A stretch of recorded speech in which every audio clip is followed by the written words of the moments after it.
start today. It actually started to get in the tournament for a couple of teams last night.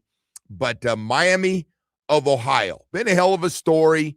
And with the good, because they did go 30-0, and they don't play anybody, so they lose in their tournament. They go 31-1, and so they had to do this play-in thing. And last night they beat SMU, ACC school, took care of that, and kind of a nice story. It was tied at 50, and then this Miami of Ohio team can just knock down threes. They started knocking down threes like they're free throws, and end up getting a nice win, 89-79. I like some of those. I think we all do. I know at the end of the day, it'll probably be a lot of the ones. Maybe a 2 gets in, the final 4. But it all starts today for you junkies, and I know a lot of guys, man. I used to think it was kind of weird. And then I was out in Vegas, and I got to see it, and I get it for guys going out there to gamble on everything, starting at noon, starting at, 9 or 10 o'clock in Vegas time, and then working their way through the day and all night, just betting on everything possible in college basketball. I was out there same time Tyson was fighting one week. I went, man, Tyson really, he fills these hotels up. And they go, no, we got another big event going on, college basketball tournament. I go, what? Then I realized young dudes like to go out there, and they're not messing around. It's not like there's a bunch of good-looking ladies around them. They're into everything. Yeah, they may drink a little bit, but they're into that basketball stuff. So anyway, we have that, and a little worried. LeBron got a little banged up last night with the elbow, and usually doesn't play back-to-back games, even though they're playing great basketball. They got their 7th straight win last night. Their big 3 is turned out. It's going to be a fun team to watch. It's going to be a fun team to watch. LeBron had 30 points last night in Houston in that win, and his sidekick, Luka, went for 40 last night. How about that? So those two go for 70 points, and they win their 7th straight. They play here tonight, and I'm guessing LeBron's not playing. But again, I'm not a doctor. I don't know what he's thinking. He's jumping on that plane. They are playing great. They're in a tight spot. They could go either way. They want to definitely keep one of those top spots in the NBA out west. But we're going to find out. This will be a real interesting one. Hey, we got a lot of stuff going on this morning. Omar Kelly's with us, as well as All Day Dan Day. Our boy, Hollywood, took his family. Very interesting story there, Omar, with Hollywood. Calls me from the airport and says, hey, man, flights are canceled. Promise these kids we're going to North Carolina to Dollywood. And I go, it's great. He goes, I got to catch a car, man. So he grabbed a rental car and he's driving it? Well, he drove it. He's up there. In the snow? Because I'm assuming that's why they canceled. No. They're just going up there. No, I don't think there's any no. snow up in Asheville. I don't think there is any. He went up to Asheville, and then gonna make their way over to the Dollywood experience. You'll be on that Dollywood experience sometime. I did the Dollywood experience for the kids. They say it's awesome. Splashes, instead of all the rides, everything's kind of watered down with in the logs and stuff. I hear there's one in like Naples, Fort Myers area too. I don't know. Yeah, I haven't been to that one. I mean, I hit everything possible in Orlando. Yeah. And then as the kids got older, I told them they're gonna hitch on that Halloween horror night.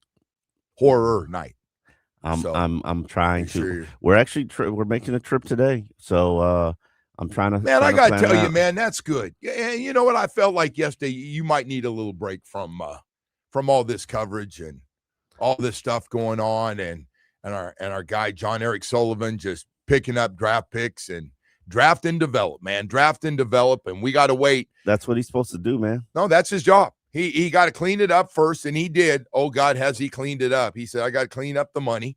It's really weird that we're talking about football and you got to clean up the money. I don't know if he really has. And here's where I say I don't know if he really has. I don't know why you don't think that. This would be an interesting one. They're $8 million over the cap right now because of the Wilder trade. Where are you going to make the money? How you going to do that? I think he's looking at number one. He's got empty next year. He's clean out. They're going to get back to normal next year. Okay. No. That's next year's problem, and they're good next year. Right now, right this week, right this minute, probably before the 4 p.m. deadline, you got to create $8 million in cap space. I'm guessing John Eric Sullivan didn't just go, what the hell did I do getting rid of Waddle? Oh, my God. Now, I didn't realize this. Brandon, show you. Oh, my God, what am I going to do? I think they have a game plan. And I'm curious to see how they're going to, free up the money to fill out the 90-man roster. And I mean, the 90-man rosters, you just got to, it's filled out already. You just got to become cap compliant. They're not cap compliant right now. They're not? No. I didn't know that. Yeah. I'm not worried about that, though. I got to tell you, I'm not worried about it. I hope they get a zillion draft picks and draft their own guys. The Green Bay way has worked. It's a history of working. And John Eric Sullivan was a big part of that. He got to see it from one of the best GMs in the business. You know why it works? Because they got Hall of Fame quarterbacks. Yeah, but they got a lot of good players, man. You know what? It's funny. Last night I was looking at their receiving core. Yeah. One guy's a first rounder. Matthew Golden is a first rounder. That's a unique new one for them, by the way. Yeah, they're usually second, third, fourth round guys at receiver, and they're all homegrown. I think Aaron Rodgers' problem with the organization is that they wanted a wide receiver, and he wanted a wide receiver, and they took a quarterback. Yeah, he wasn't happy with the Jordan Love move. I think that was the beginning of the divorce. For them. They usually draft wide receivers in second day, and that's what their history is. Hey, man, so that's got me kind of looking with this Christian Watson second round pick, Jaden Reed a second round pick, Romeo Doubs who's just got a big contract, fourth round pick. He's been a hell of a fourth round pick, and was it Dontavian Wicks is a fifth round pick who also had 30 catches last year. So they got a group of guys. I don't think you're looking at any of them going, that's one of the top three receivers, but you line those guys up as a group, as a 3 or 4 wide, and you got yourself some really good receivers. Christian Watson has at times been a little inconsistent, but he's a big threat, man. He can, from a small school, but he can go get it. So I think that's kind of, I just look, when you look at John Eric Sullivan and where he's been and who he's learned from and the way to do it, I think we're just getting back the old-fashioned. We've tried everything. We've tried small draft classes after big trade splashes where we've given away a lot of high picks. And I'm not saying they're bad players. They weren't. They're all good players. Don't get me wrong. They all had their moments here. But it wasn't enough with the other problems. And the problem with the one part of it is when you go ahead and you trade for all the guys we traded for that were really good. Again, wide receiver, pass rusher, all those guys, cornerback, all those guys, really good players. I'm not saying they're not. But when you do that, and then you have a small draft class and you don't get anything out of it. You don't hit on that draft class. They're just a waste. Like we're giving away what we had 3, 4, 5 picks and now your first pick's a second round guy. 1 year it's a third round guy, and they're both absolute. One guy played special teams about as long as you can. Our top pick 1 year, a linebacker. Oh, you talking about Chantin? Yes. Oh, okay. He didn't play at all. Oh, that's my point. He's reunited with Tua. So and then the other guy is, and it's one of Chris's biggest busts for me. We didn't have a first round pick because of the trades and stuff, but a second round pick. It was just a bad pick. I'm not saying he didn't have talent, but we flat out didn't do our homework on the mental part of stuff that we talked about. And that's 100% on the gym. There's no hold on. Hold on. I'm gonna go at you a little bit on this. You can go at me anything you want on that one, brother. I put a lot of time in that. Go ahead and hear this. Okay. Who is supposed to report and tell you, hey man, this kid that's done well on the college level, he might be mentally soft in the NFL, or he might be a hard worker. So let me tell you, we have a history of through the years, and Chris has been here to see the history of us. And you talked about a couple of defensive ends. I don't want to get into everybody's name here again today. A lot of them mentally soft. Hey man, starts with the guy that's in charge of the whole group. He's mentally soft too. No, I'm not saying what he is. it's your job to make sure your guys do background checks to find out. You can't go by your son playing with a guy in high school. That's always the cheap shot. It's not a cheap shot. He did. He mentioned that. No, he by the way. played with him in college. He was a walk on it at South Carolina. So yeah. So hey, Dad, you got to check this guy out, and then you give your kid credit. Like, we're really excited about this pick, and I was like, hey, maybe your kid shouldn't help make picks anymore.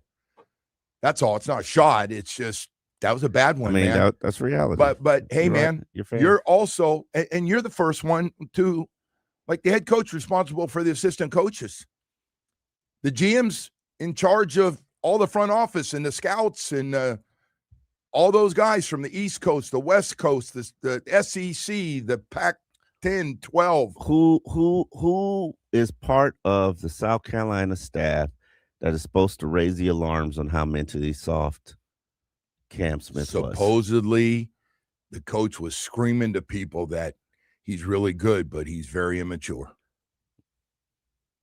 No. I'm just telling you.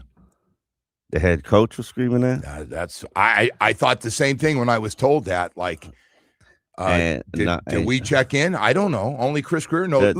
Only Chris Greer knows a lot of this stuff, and he's done. I don't want to sit here and beat him up at 6:13 in the morning. I know the exact scouting report they got on Chop Robinson because I know one of his coaches.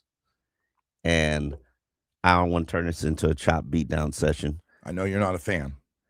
I'm not a hater, but I'm not a fan of. He's got to play better. He's first round pick. He needs to play better. But everything that they were told is what's presented itself for, moving forward. Listen, so I'm with you on one thing: empty numbers and taking guys to bring them into the pros because they can jump high or run fast. I'm not for that, and especially not in the first round. You want to dazzle with that later on in a draft. Yeah, we just sit back and that's a good second day pick. Yeah. Oh, listen, that school, Penn State has had some great pass rushers, some of the best they've had some really talented guys on defense side of the ball. But I, like a lot of people, were very worried when you go, ooh. And I still remember Baldy going to bat for him and some other guys going, oh, no, he's going to be unbelievable. Sure. And why his stats weren't, he got doubled and they were making all kinds of stuff. And I was like, okay, but you still got to have more stats than a handful of stats. The middle linebackers get that many stats in a game. So anyway, without getting into all that thing, I just, you wanted to hold me back. And I'm like, the GM's in charge.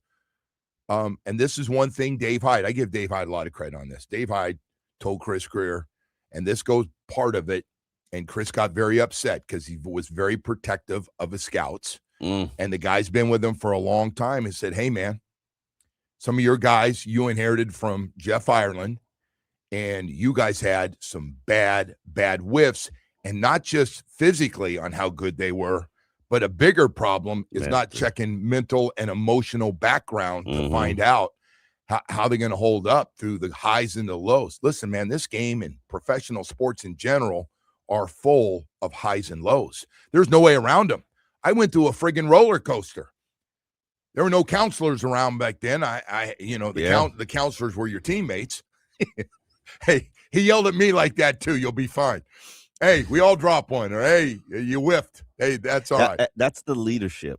And I've been thinking about this for a minute about this team. Where's the leadership going to come from? Not to say I think leadership's important. I say the same thing about last year's team, and I even told that Mike to his face about that. Like, yo, you got a leadership problem, not you, but where's the leadership going to come from? And I think he felt good, though. He had that leadership council. No, leadership council is great, and a lot of guys stepped up. Jordan Brooks stepped up, and that's important. I thought they had good leadership on the team, actually. They had solid leadership. Was it a step down from where they were last year? Yes. The previous year, yes. I thought those guys, listen, they weren't very good, and they played their ass off and found a way, and they got a little luck, but they won 4 straight games at the end of the year. It wasn't pretty, and their quarterback was playing horrible. And they were still finding ways to win games. And I think they had some great leaders on that team. I thought Bradley Chubb ended up being a good one. Bradley Chubb elevated Brooks a good one. Good I think Zach Sealer has always been great with those kids. Yes, correct. And I think some of it hurt his play because he was so worried and trying to help those guys. And that's fair. Trying to cover. And then they started playing better, and he was a proud dad because he stops me on. He goes, "Hey, I told you they start playing better." Only took 9 games. Well, I mean, that was a little shot there. Yeah, I I love Zach. But it's truth. It only took 9 games. Okay, who's gonna lead now? Same guys you're talking about. All the core guys that they didn't get rid of are going to be expected to be the leaders. Brooks, Brewer, Patrick Paul, Sealer. Yeah. You don't need more? Who's calling you in the morning? No, it's a house. Oh, the cameras. You got that stuff on? Yeah. That's good. I got little kids. I got. Oh no, I got you. I got you. Keep an eye on there. Boy, I like that about you. That's a good one. Yeah. A little break in the morning there. I'm not worried about leadership, man. Those guys consider. You're not worried about leadership. No, I'm gonna tell you why. Because if a GM and a head coach don't realize they can't just get leadership from coaches. Coaches aren't going to be with players as much as players are going to be with players, and you got to have. Man, our leadership was so good, and I know it's a different time, and you didn't have constant turnover of free agents and I don't even know if y'all have free agents. No, we didn't. Yeah. But our guys, man, our guys from, hey, whether you're having trouble with your marriage, I mean, we went. I swear, I was the luckiest man in the world. And I don't know if other teams, but it was like. Who'd you turn to when you had marriage troubles? Oh, I had a group of guys. I'm very open in case you haven't noticed with Yeah. everything I did. I got some problems. Well, you act like I'm not open. Yeah. No, you are too. No, you are very open. Who'd you turn to? Jimmy Cephalo, always there for me. Nat Moore, always there for me. Don Strock, Uncle Don, huge. Stroker saw me stroke. He I swear to God, I felt like he kept an eye on me as a quarterback and backup quarterback, and he had to go through the whole David Woodley thing, who was my roommate, and asked me, how's he doing? You might want to talk to him. Hey, you don't want to talk. But we had really, really good guys on the offensive side of the ball, but the defensive guys, they were a tight group. Cooch was a leader, but he was just so old school and so tough. Wasn't my cup of tea. But yeah, offensively. I'll tell you the other thing is John Geisler one night goes, hey, he just keep an eye. He goes, hey, kid, I want you to come have dinner. He was a year ahead of me, first round pick out of Michigan.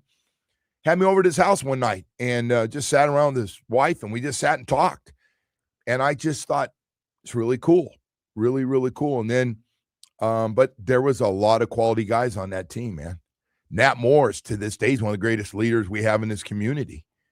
And he was the same way as a player. He was there.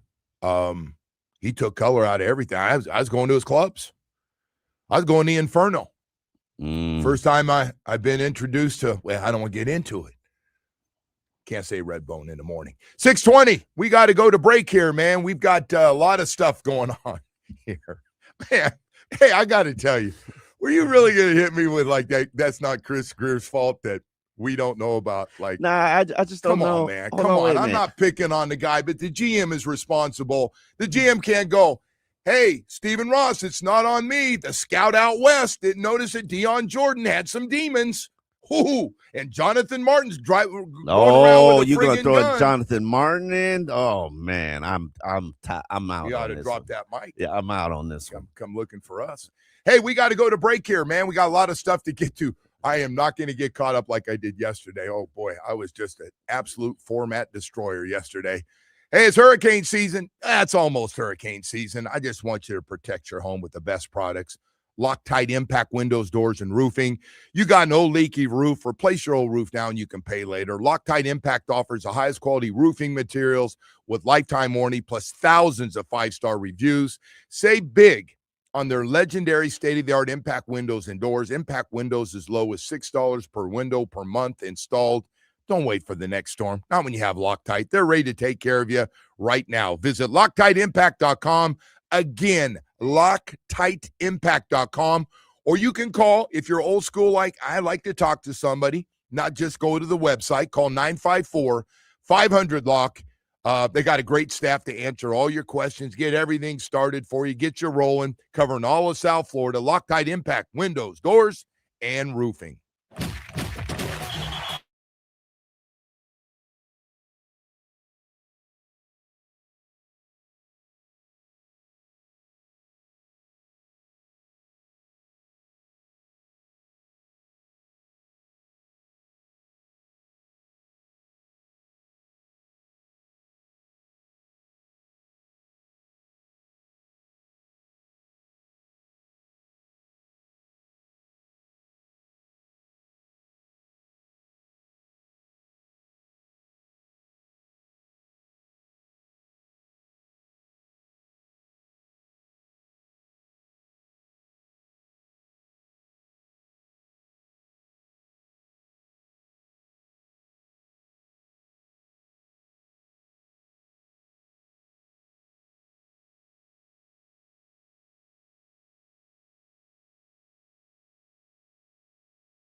All right, welcome back, and good morning to everybody out there. Man, turned on tennis last night. I was like, oh, my God. It was just, it's hard courts, Omar, so the slightest rain and you can't play. Yep.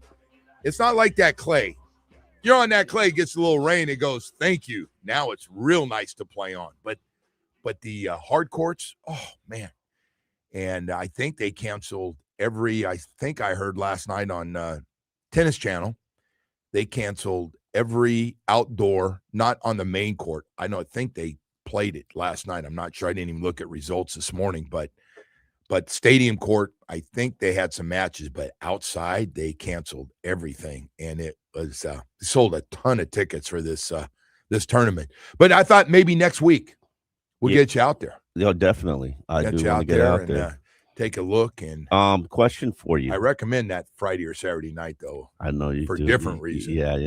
Talent out there is unbelievable. Anyway, yeah.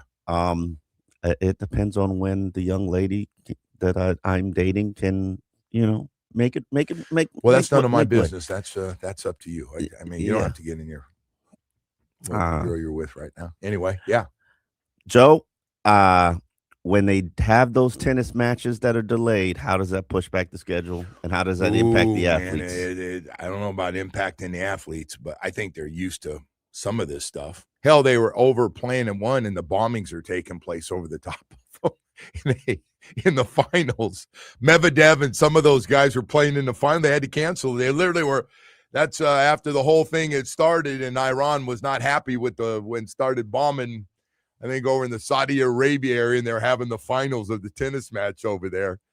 So I'm guessing they've been through a little bit of everything. I'm guessing this rain. But no, it's a pain in the butt. The rain's been a few days, and you're trying to play and qualify, and they're going, what? Yeah, be ready to go. As soon as it clears up, it could be 6-7 hours, and you get all jacked up, and then you're down, then you get all jacked up. Again, they're not our age, but they're young people. But they got a lot of catching up to do today because we're getting close to now all the ranked players and the players that got to the quarterfinals, and the top-ranked players usually play Thursday, Friday was when they start playing their first matches. And then, obviously, the way it's set up, the lower seeds and the qualifiers got to play more matches to work their way up. And but they'll catch up. I've seen this before. We've had rain before here and been able to catch up, but they're going to be playing early in the morning to late at night, man, which is great for people going out. I think we got 3 or 4 good days of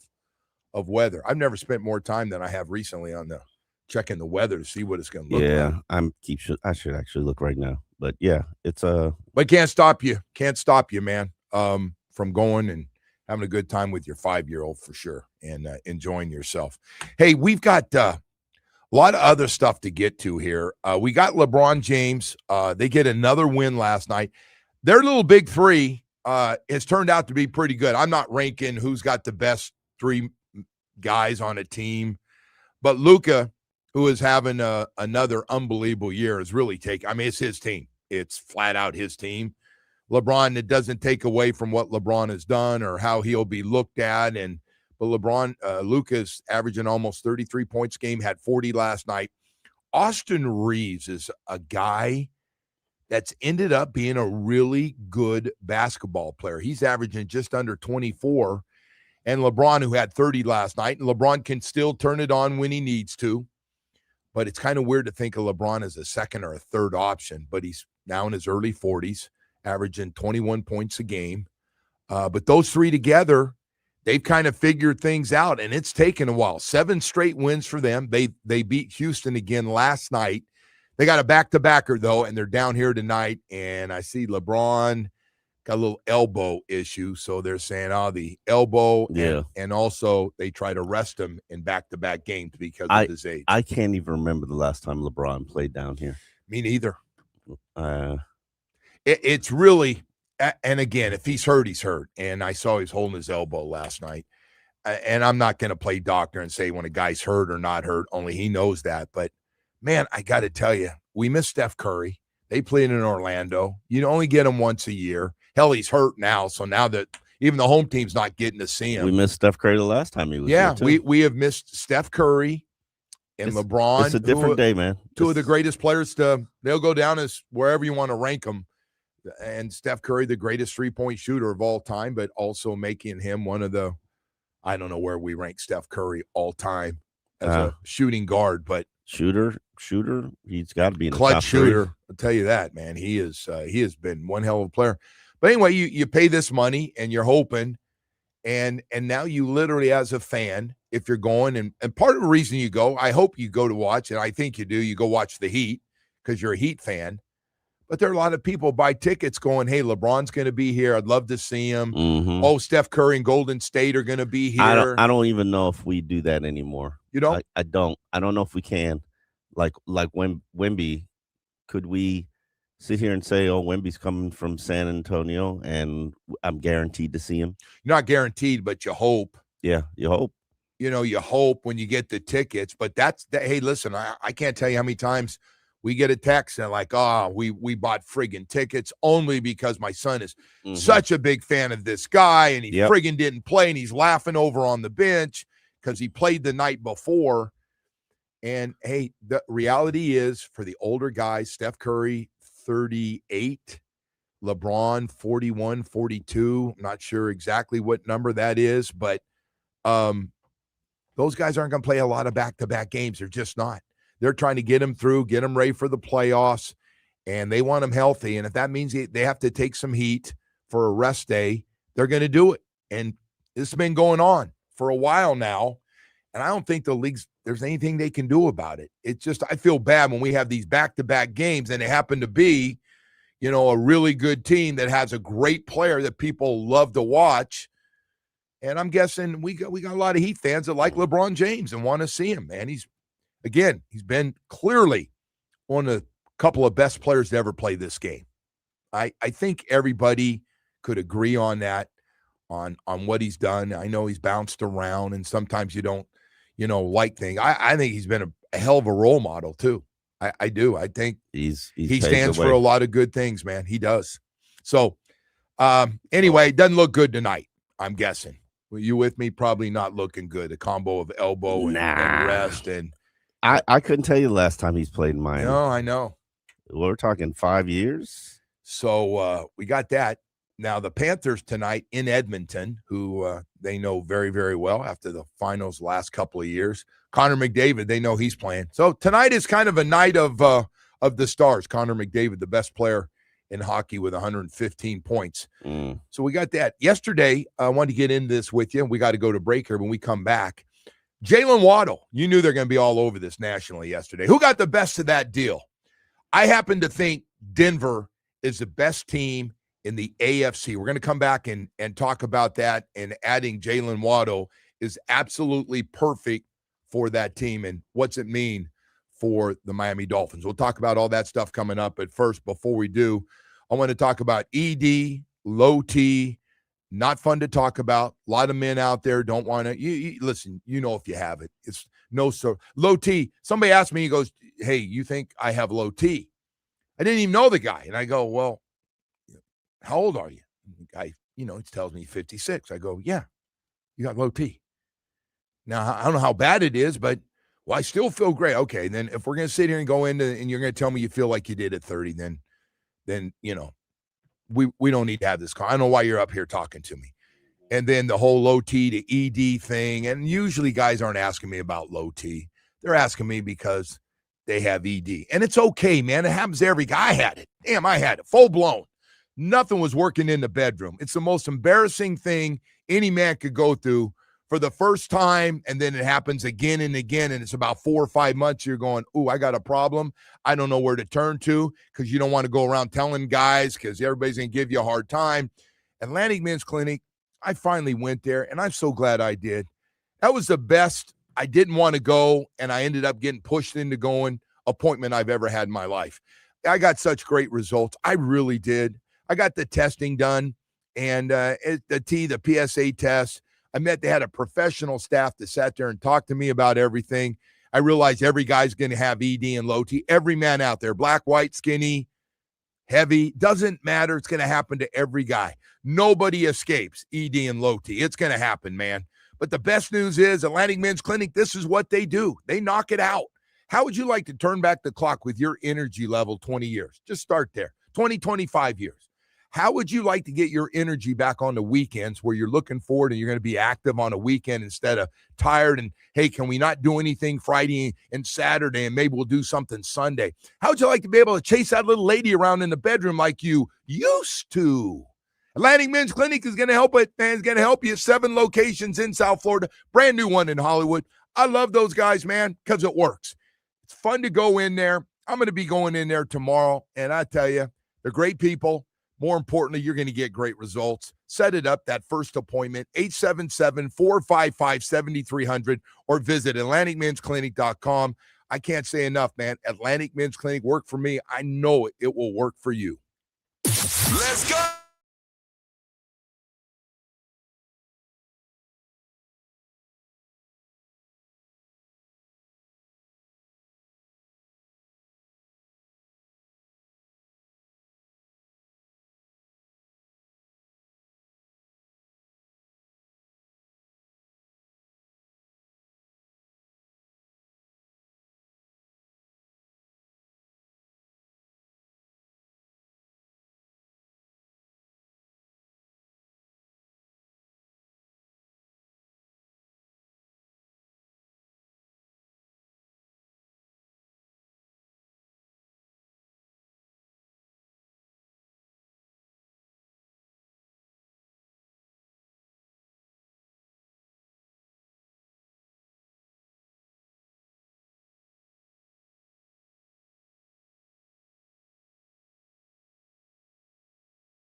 Good morning to everybody out there. Great to have you with us. Appreciate you hanging around.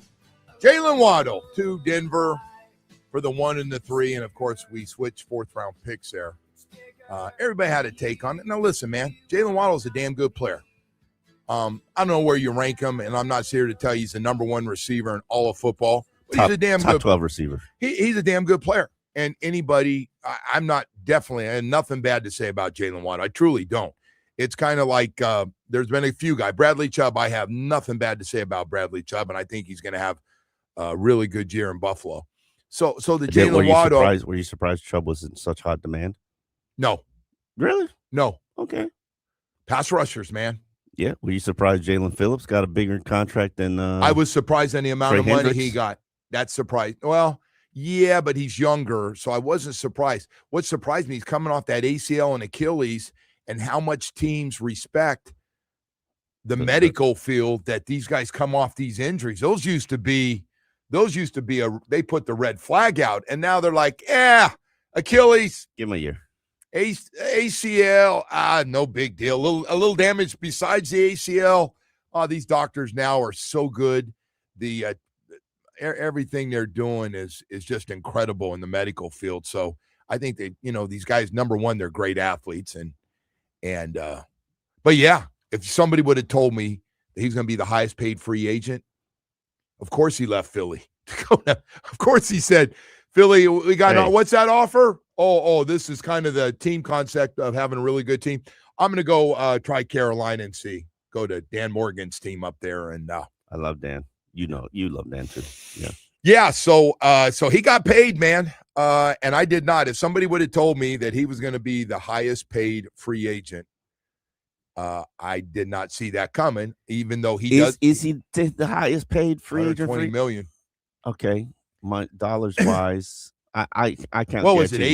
80 no, guaranteed? Man. Yeah, it's a lot. It's a lot. I like him. I like Jalen Phillips a lot. I think I used to love when he call you out across the field about right now that I'm hurt. Do I look hurt now? Stop, Joe. Listen. That was funny. That's funny. Yeah, I thought it was kind of entertaining. It wasn't me. It was entertaining. Very entertaining. It's entertaining. I don't mind being people's motivation. I give you credit that you somehow, nothing against the other writers, but you get under their skin. They just pay attention more to me. Let's put it accurate. You say something. You get a little crazy on your stuff. You think it's me? Yeah. You think it's me? Sometimes. Yeah. I just think I represent everybody. It's that one guy that just represent. I represent everybody. So they got a beef with some other guy. It eventually comes back to me. Yes. But the fact that they bring you up in a press conference always cracks me up. Like a guy will be Christian Wilkins. Oh, yeah, Christian Wilkins. And I was looking going, damn, you're Christian Wilkins. You're like one of the better defensive tackles in football right now. Why are you doing this? Omar. I mean, that's how I look at it from the outside, but you got to. I don't even know what that was about. Yes, to my defense, I said that Christian wasn't worth $18 million a year. Obviously, he's going to take offense to that. And, and as a result, he took a shot and said, I have it. I made sure clauses in my contract that I don't have to talk to Omar Kelly anymore. Very funny. Yeah. It was very funny. It was very funny. It was funny. So he took that when you said that, like you didn't think, you know how guys take stuff. When you say it comes across anything negative, then they think you're basically saying they're not very good or something crazy. But the other side of this Jaylen Waddle thing, real quickly, and again, I think Jaylen Waddle is going. They re-signed basically everybody. That really good defense. I know you disagree with me. I think Denver right now is the best team in the AFC. That's what I think. Okay. I think they're better than New England. I think I think Chargers are going to be really good. I think they're better than the Chargers. Okay. Better than Kansas City. Kansas City, I'm not sold on coming back, trying to bring all the old guys back and maybe going to add some more. We'll see where Tyreek Hill, who they're claiming is going to be ready to go by the opener. I got to see it to believe it. But did you say Tyreek Hill? Yeah. For who? Kansas City. Tyreek Hill. I mean, let's chill out. Tyreek Hill's a long way before he's. No, I agree. I agree. Yeah. Is Drew Rosenhaus said he's going to be back for the opener the other day on Stephen A. And I was like, whew, Yeah, that's a nice little long I know shot. he's running straight ahead. And and I know the doctor did tell me if anybody can do it, He can. He's a freak of nature. he is. Any guy doing flips and all the things that he does. And by the way, left minicamp one day and went out to California, ran 10 100 meters. And I just went, nobody does that. That is, nobody stands around a practice during no doubt about it. Tyreek Hill was the best athlete that I've ever covered in my life. He's a good one. He's a good one. It would be hard to find anybody better. So Jaylen Waddle goes to Denver. I think he's a great piece to add to that thing, and is going to have, they got a nice core of receivers and everything else. Really on the John Eric Sullivan side of this, with the 30th pick in the first round and the third round pick, the big thing is it's really John Eric Sullivan. If he drafts, and we're going to look at the 2 picks and where they are, and we'll match them up. But right away, Jaylen Waddle in Denver is going to win that deal. That deal is heavily favored towards Denver to start with. Yep. And then we'll see again what we do Mm-hmm. with these draft picks. This is part of it. This is a big one now. And some people are going to have their names and labels on them because we picked up all these draft picks and some of these threes from different players, and we'll be tied to those players forever and how we did through the years. We have not done great on that. And again, I'm not going back to the Chris Greer thing again. Let's have a Chris Greer free talk day. I agree. But it's 7:00 hour. No more Chris. It Greer is talk. hard. Well, because we keep bringing up what happened, and then you try to put a positive spin somehow on. How Chris did I Greer. try to put a positive spin on Chris Greer? What did I say? You were giving him a hall pass on that thing in South Carolina. There is no on the second round pick, Cam Smith. You act like it's a scout's fault. The scout gave him bad information and he took him. Listen, Cam Smith practiced well all training camp. Yeah, I saw at times he looked like a second round pick. Yeah, got to Jacksonville game. He bit on a double move, fell into Vic Fangio's doghouse, and never came out. And Vic thought he was immature. So you're gonna blame Vic for his career? That's weak too. That's coaching. That's kind of what you're doing. No. I'm not blaming him for his career. I'm blaming him for the mental stuff that he went through that he was never able to get out of. Okay, so Vic's gone.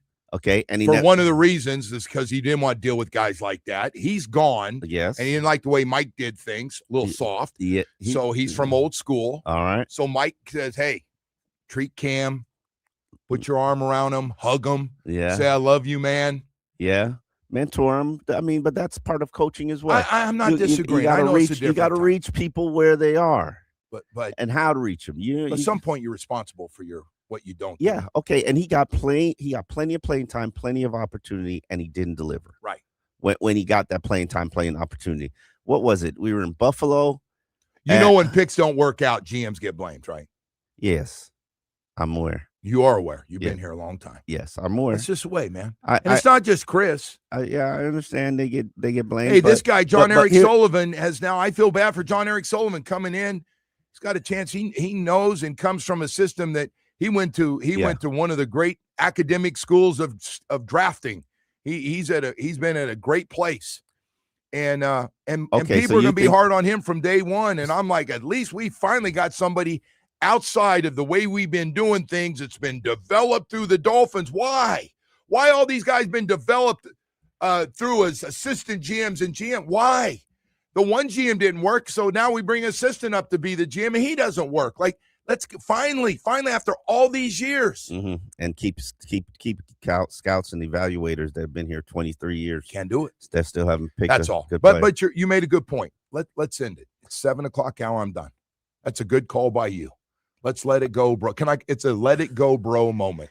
It really. But John Eric Sullivan's going to probably have to pay for some of the stuff in the past, because now the patience level for this guy coming in is not, because how long you gonna? How many times you had somebody said, well, how long am I gonna have to wait now?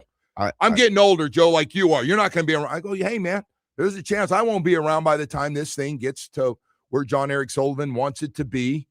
I'll be By 2000. I'll be calling you to see, hey, you doing a podcast? Can I join you for a few minutes? Sure, Joe. Sure. Anyway. I heard you was going to walk away 5 years ago. You're still here. And I'm still telling My you. wife told me I got to keep going, man. She's like, I don't want to see you all day. No, she does not. That marriage got no shot of working if I'm home full time. I'm being very honest. The marriage has no shot to work if I'm home full time. She'll be the first to tell you if he's home. So hey, you don't want to go shopping with her? No, it's just I drive her nuts. I know. I drive everybody nuts if I'm around, Omar. I know. It's not good. Hey, 7 o'clock hour is coming up. We got Charles Davis going to join us. Kim Bocamper is going to be in a little bit later on. Charles is going to join us. We're going to talk about the draft. We're going to talk about John Eric Sullivan. We're going to talk about everything as Charles Davis just spent about a little more than a week for NFL Network covering the combine. We'll talk to Charles about everything, and he's got his thoughts on a few mock drafts as well. But right now, something else special is going on. All Day Dan Day's pumped up too, man.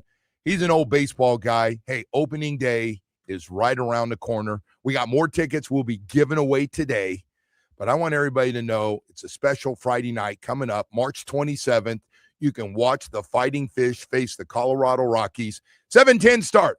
But this is going to be a special one. First 25,000 fans through the gates will receive the first ever Marlins opening day bobblehead featuring Kyle Stowers, presented by ADT. Now, listen, that's just the beginning because cap off the night with a spectacular post-game fireworks show. From the first pitch to the final fireworks, you and your family are in for one fun night of baseball entertainment. And hey, everybody loves a bobblehead. Get your tickets now, marlins.com/opening day. Hey, we'll see you on opening day with the Marlins. WQAM.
Volkswagen, home of the Pricito, our lowest price. Visit us at Doral Volkswagen or DoralVolkswagen.com. The Heat host the Lakers tonight at 8 o'clock. Andrew Wiggins out.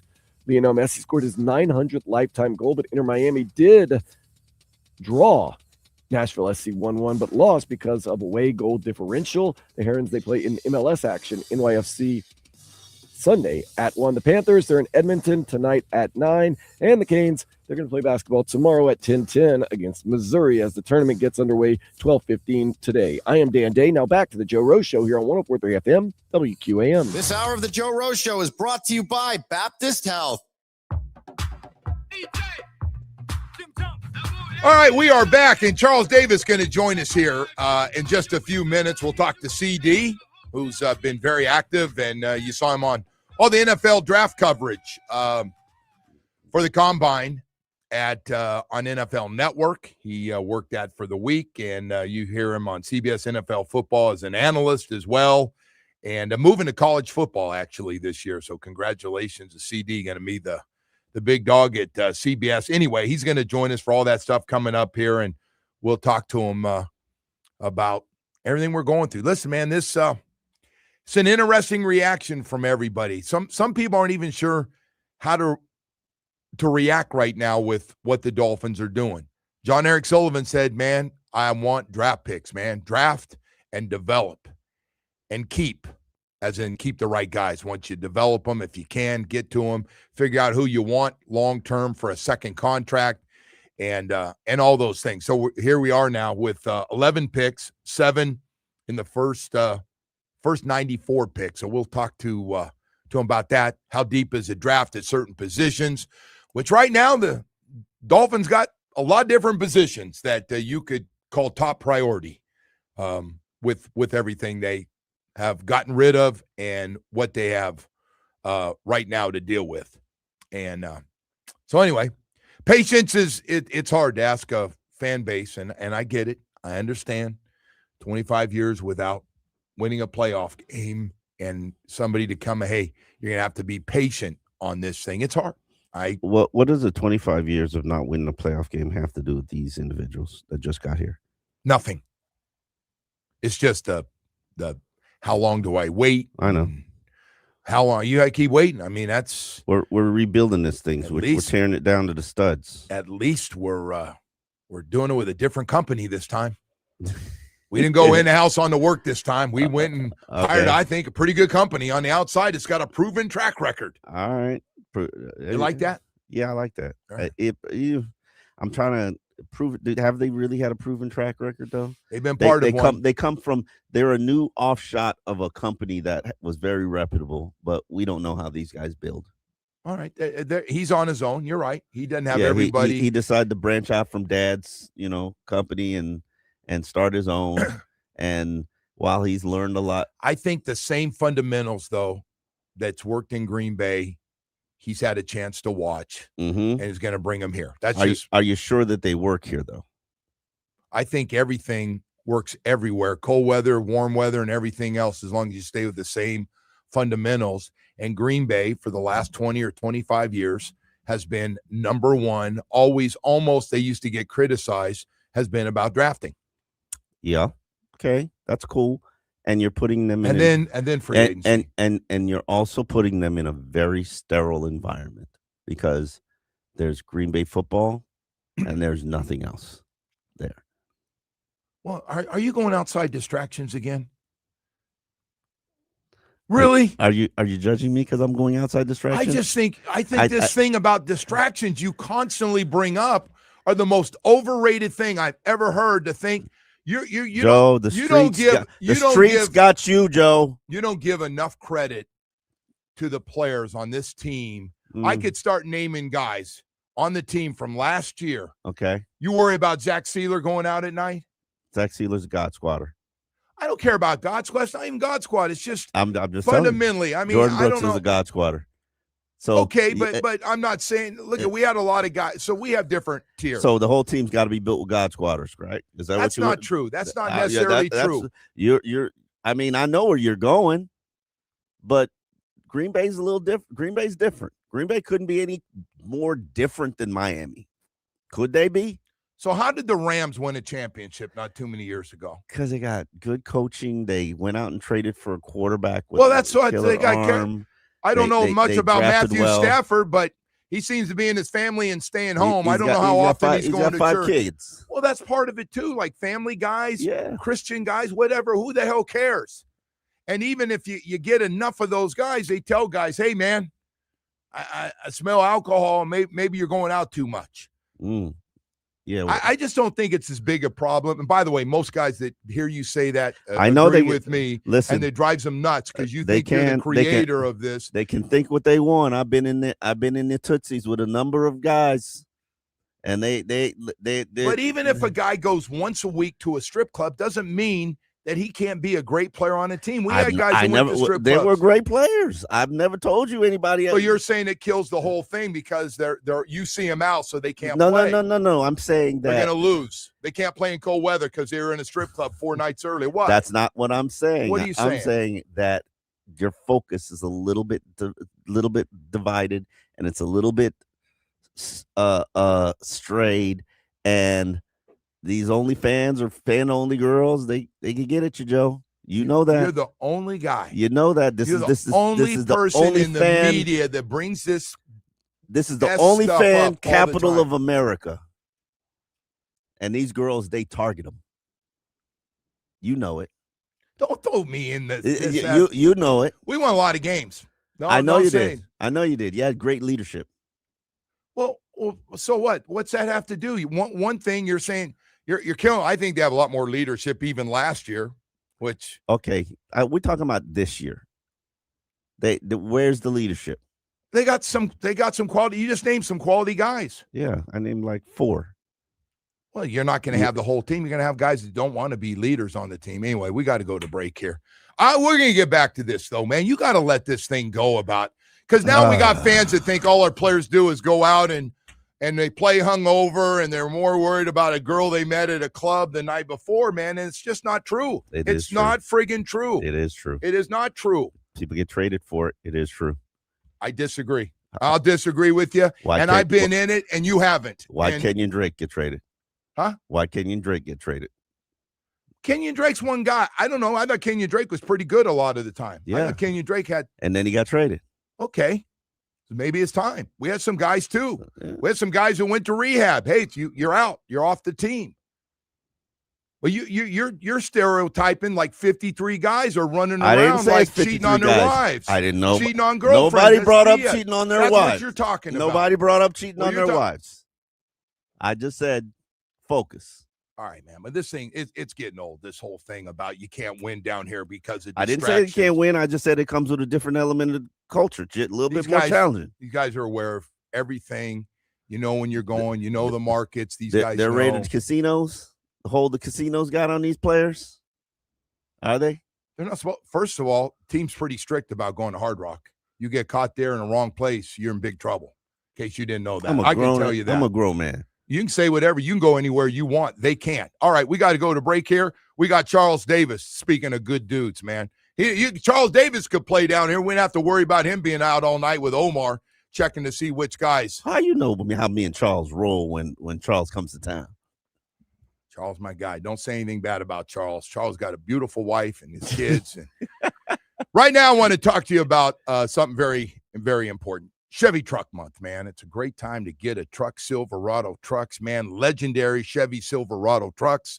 Man, we make a Silverado absolutely perfect for your lifestyle. Don't care what it is. Heavy-duty truck. For those guys up early this morning that work not out of the back of that truck 5 days a week, but 6 and 7 days a week. You got a big project. You're working till it's done before you take off. We got a durable Chevy Silverado that's perfect and works just like you do. You don't have to work. Whether you choose a heavy duty or light duty, dependability always comes with standard when you're talking about a Chevy truck, man. It is Chevy Truck Month. We got great deals going on, and we got a truck absolutely perfect for your lifestyle. Whether you're pulling a boat across 17th Street Causeway in Fort Lauderdale or towing jet skis in Miami Beach, looking at all those fine ladies, and you're not a player for the Miami Dolphins, listen, man, we got great deals going on for you right now. 14 dealerships throughout South Florida. I promise you, You stop by, you take a test drive, you get a great deal, you fall in love at your South Florida Chevy dealer. WQAM broadcast.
All right, welcome back, and good morning to everybody out there. Well, when you got a lot of draft picks, you might as well talk to guys that are covering the draft. Charles Davis, CBS NFL football analyst, and just spent a full week at the Combine for the NFL Network with the coverage as well, and got some mock drafts out.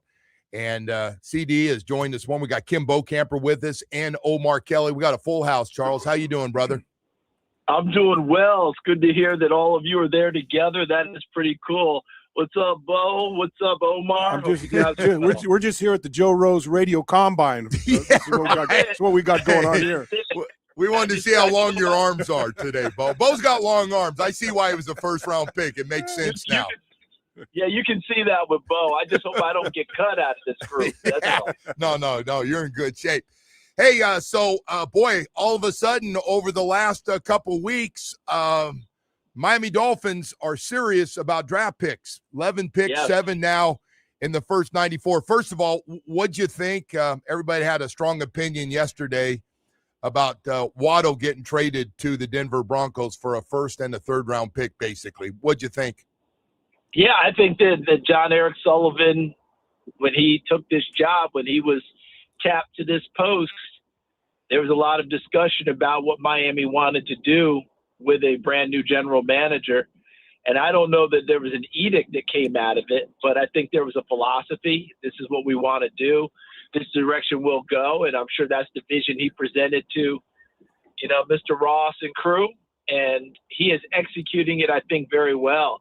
When the news came down yesterday that Jaylen Waddle had been traded to Denver, first thing I thought was, okay, what's the compensation? And when I heard a first and a third, I was like, congratulations, John Eric Sullivan. I thought it was a great move for Miami based on where they are right now, what they're trying to get done, where they're going. I thought it was really good. Is Waddle an excellent receiver? Obviously. Denver's coveting him. But Denver's in a position where they feel like they missed a great opportunity last year to be in the Super Bowl. We use that going for it term. They're geared up to go for it. Miami's in a different spot. They're geared up to rebuild, restart, whatever word you want to use. And I like where John Eric Sullivan went with this. Well, before I turn it over to all these guys, everybody's got a ton of questions I want to ask you.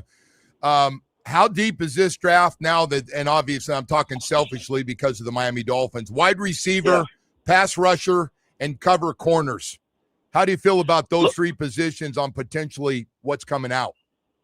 Yeah, wide receiver loaded. I think we'll say that from now until we start playing football the way we played growing up. A lot of wishbone, option football, all that. If we're going to pitch it and catch it, there'll be wide receivers every year in the draft. Won't be a problem, and this year's no different. Edge rusher is a pretty deep draft of edge rushers, as well as interior defensive linemen. And the corners, I think there'll be a pretty good run on corners early. And when I say early, meaning in the first round, we may have a pretty good flurry right there. And because of the way the game's played, you got to have some answers to all these receivers, right? So now we're getting third receiver, fourth receivers in college flipping over and turning into corners. Reek Woolen was a receiver, UTSA, flipped over, became a corner, and they became one of the coveted free agents in this year's draft, just for one example. So we see the Dolphins, as you talk with Sullivan, picking up draft choices, but I think everybody knows that if Malik Willis has to be the guy that makes something happen on this football team, right? Yeah, no question about it. I mean, that's what you've done, and when I say to you, meaning that that's what the Dolphins have done. What I like about picking up Malik Willis at the number you're picking him up is that you're not grabbing one of those, veteran quarterbacks and essentially kicking your decision down the road. You've made a decision. You're going to go young. I think everyone has their eyes open that, yes, we are really – gambling's the wrong word, but we are predicting that he's got a chance to get better because we know the experience just isn't really there, right? We're talking about very few starts. You're going to get a lot of Matt Flynn conversations, right, coming out of Green Bay and going to Seattle. I think it's a little bit different with this youngster, but Matt Flynn did have that monster game before he went to Seattle, and then Russell Wilson beat him out.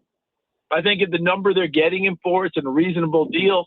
They like the development they've seen, and they have their chance to develop it themselves. But everything predicates off of him to start off.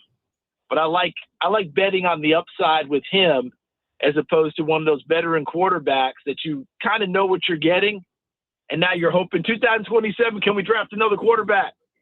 Well, we all thought 2026 was going to be a loaded year for quarterbacks. Absolutely. Guess what? It is not. Yeah. Charles, let me ask you this question because Malik Willis is so young, so green, so inexperienced. I know a lot of people see the 6 starts that he made the last 2 years, but that's really nothing. If he were in this draft class of quarterbacks, where do you think he would stack up? How high do you think he would be taken? I know he's a veteran player, but he's still a young green quarterback. And what would you evaluate him based on? Yeah, I think that in this year's group, Omar, you'd be talking similar to when he came out. You remember his year was Kenny Pickett, him, and Desmond Ridder. And there was a lot of discussion that because we were so desperate for quarterbacks, that all of a sudden he was getting pushed into mock drafts in the top 15, top 10. Yeah. There was also, I think I might have even said, hey, Pittsburgh at 21, 22, whatever it was. Well, they chose Kenny Pickett. And then no one else bit on a quarterback till the 3rd round. So I think he would be in a very similar position, Omar, in what we're doing in this year's draft. This year's draft is Mendoza and Chase, right? And Mendoza proved himself out over time because going into the season, Mendoza was not penciled in as the number 1 overall pick. All right, we've seen this happen in recent years where quarterbacks push their way up to the top. Burrow wasn't going into his last year. Zach Wilson wasn't in his last year. Cam Ward was not going into his last year. In fact, all 3 of them, I know for a fact, teams had 3rd round, 4th round grades on guys like that. Okay, so things changed, and obviously it moved. I'll tell you very quickly. I was in New Orleans to do a game Burrow's year, and it was in September. And a very good friend of mine who scouts for the Saints grabbed me at practice and said, "Hey, have you seen the LSU kid this year?" And I said, "A little bit. I haven't watched much." He said, "You better grab that tape. This kid is making a major move." And I was like, "You're telling me?" I said, "What'd you have on him last year?" He said, 4th round grade. I said, "Where's he going now?" He said, "He's going to push for number 1 overall." And I about fell out of my chair. It turned out he was right. Yeah. That's what happens with this. But in this case, Mendoza has done it. I don't think anyone else is in that consideration. Ty Simpson's kind of the consensus number 2 guy. And then after that, Nussmeier, who was talked about being in the 1st round, right? Carson Beck, who was talked about being in the 1st round. We're into those guys. Would they go in the 2nd? Right? Drew Aller. Nah. Drew Aller, who I would not put in that consideration at all. That's just me. Yeah. I mean, he looks the part, but I have there's no way I'm putting him in that category at this stage, but he sure looks it, and someone will bite. I think they're all 3rd round guys. And Willis in this year's draft would be in contention, I think, with Ty Simpson to be the number 2 guy. That's what I think if we were talking about this year's draft, and maybe much more in that grouping of where he went in his first draft, which is the 3rd round. Nothing wrong with that, but that's just kind of where we are with these quarterbacks. We're trying to find a way to push them up. And a lot of times you pay the price, you end up with Christian Hackenberg. Charles, I'm just curious. We got 3 guys at UM as they're getting ready for their pro day next week at University of Miami. It's going to be one of the bigger ones they've had in the last couple of decades. Your thoughts on Bain, Mesidor, and Maui Noah, the 2 pass rushers and a right tackle / guard from UM. Stock at the same, up, down? How do you look at them right now?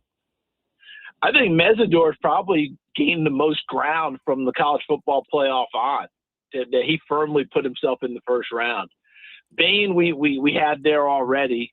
Maui Noah, we had there already. And then none of the 3 did anything to hurt themselves all the way through that playoff. In fact, they solidified, if not helped themselves like Mesidor did. And the other part is, and Bo, you know this, and Joe from your time coming out, you remember when those BYU kids were coming out of school and they were 24 years old? I played with them in the East-West game. I have Mark Wilson and half the team. My year, it was hilarious. Yeah. Right? But you know what I'm talking about. They're all like 24 years old, married, 2 kids, the whole deal, right? And they would come out, but you remember how the NFL was like, oh my God, we're getting these older kids, and they used to have a term called overage. That used to be a scouting term. In other words, can we get more out of them, or if they've already reached their ceiling because they're older? We don't even use that anymore. No. Right? Med Store is coming out, whatever age he's coming out, and off you go. Can he play, get through the first contract? I think it's a really strong crop that Miami has, obviously. There's a reason they played for a national championship. And those 3 are all going in the first round. There's no ifs or buts about it. And, Charles, you don't worry about the T-Rex arms?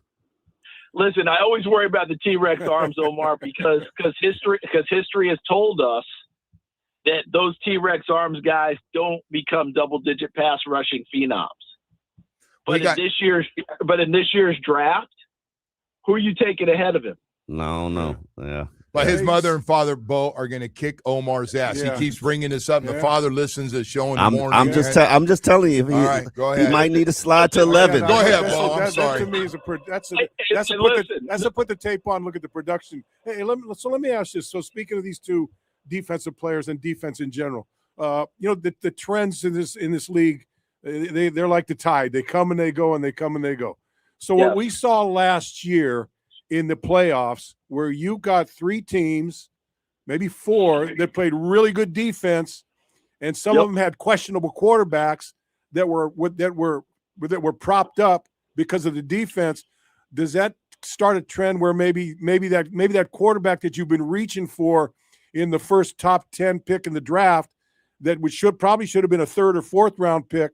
You think they start falling back, and teams are saying, hey, maybe we don't need this bona fide star quarterback to make our team right?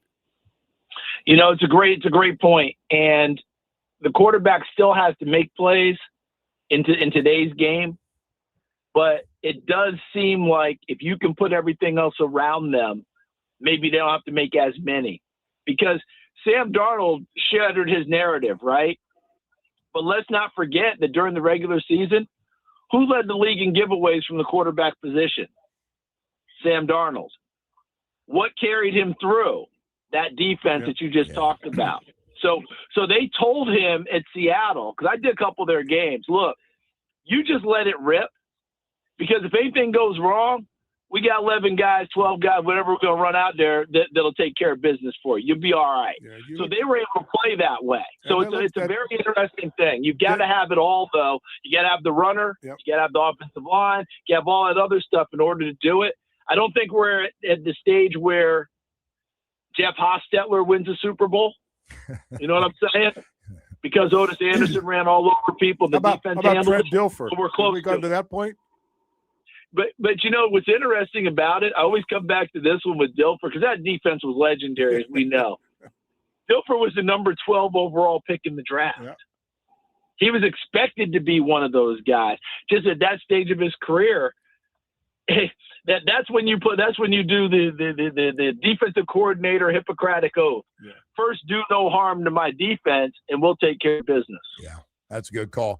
Hey, I think Denver right now, and I know we haven't had the draft, and the draft is a big part of what everybody talks about and how much and how quickly young guys can help them. But I think Denver clearly right now, adding Waddle and signing all their guys and how good they were on both sides of the ball, I think they're the best team in the AFC. Are you with me on that right now or not?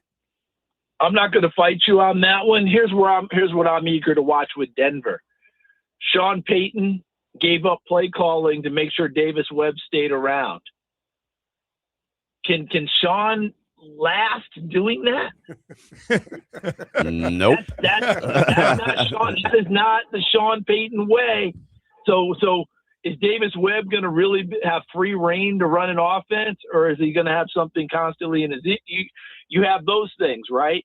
Where is the Bo Nick Sean Payton relationship right now? I mean, there's a little back and forth as the season ended and the injury and other things that went along with it. How are we doing with all that? How's that happening? And you guys know better than anyone. You climb the mountain. You're right there on the verge. You don't get there. You think you're automatically going to be back?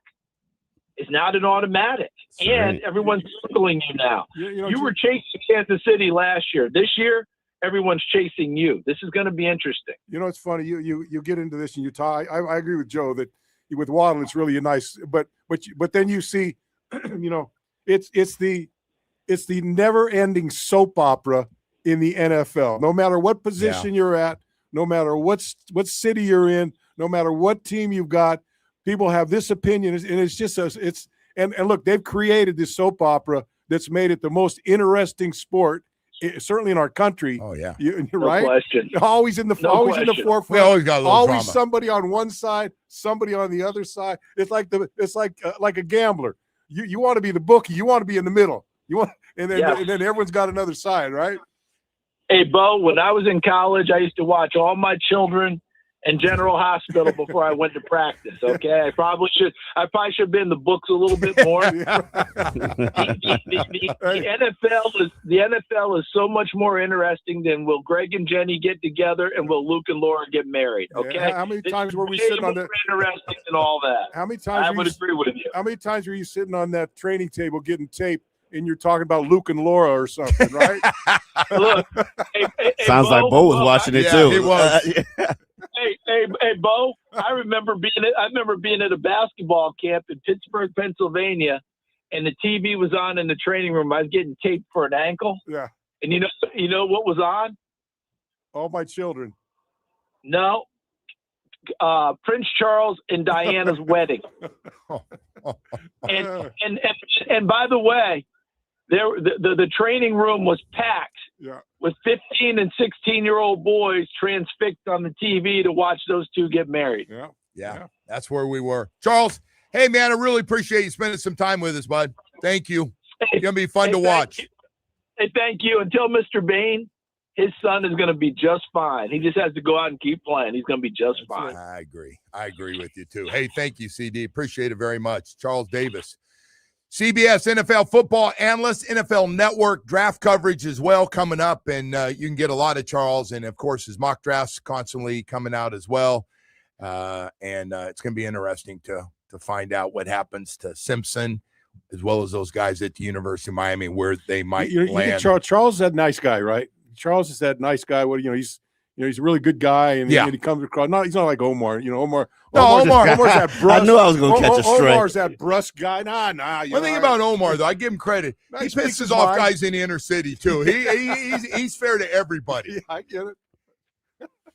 I can hear Mr. Bain getting up this morning going, is Omar at that thing again about my kids? Listen, time, we need him to slide to 11. Oh, now you're on the slide.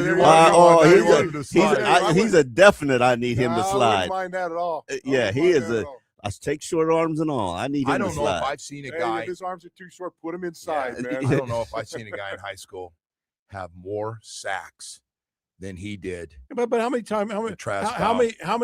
How many other pass rushers or non-pass rushers were benefited by the pressure that he put on, pushing him out of the pocket, squeezing that pocket. He's disrupting. Big body cat. He's good against the run. No, he's got a lot of things. He is just a tough cat. Anyway, hey, we got to go to break here. Before we do, Dr. Barry, and I want to talk about Dr. Barry and Recovery Unplugged and the work they're doing. Boy, it's a new year, and it means a fresh start, new goals, and a chance to reset. I was talking to all the guys out here. We talk about this in sports all the time. If your mental health needs a comeback season for whatever reason, whatever's happened in your life that's caused you to drop off the hill a little bit, Recovery Unplugged Behavioral Health is here to help you with a beautiful mental health residential program right here in Fort Lauderdale. They've helped over 20,000 people nationwide with expert care, music-based healing, and innovative treatments like ketamine therapy for depression, anxiety, and trauma. Make this the year you put yourself first. Call 954-737-4508 or visit recoveryunplugged.com. New year, new you. Recovery Unplugged, heal out loud. If you leave, you know what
to the weather gods, please let it clear up man. for just a few days. We got a big weekend and the big party at the and tennis at the Miami Open. I love Friday and Saturday nights. That's all you care there. about the weather clearing up for. Let's be real. Oh, listen, I got Bo going now too. Bo loves going out there with Mary on the. It's fun, man. I heard. I feel Great bad. atmosphere. I feel bad for the spring breakers up there in Fort Lauderdale, man. Come down here, spend all this money, and get drenched out for here 4 days. But the other thing is they'll just jam into those bars. Absolutely. I'm like, why you feel sorry for them? It's not about being on the beach. Better for the bars, you know what I mean? Better for the local economy. Just fine.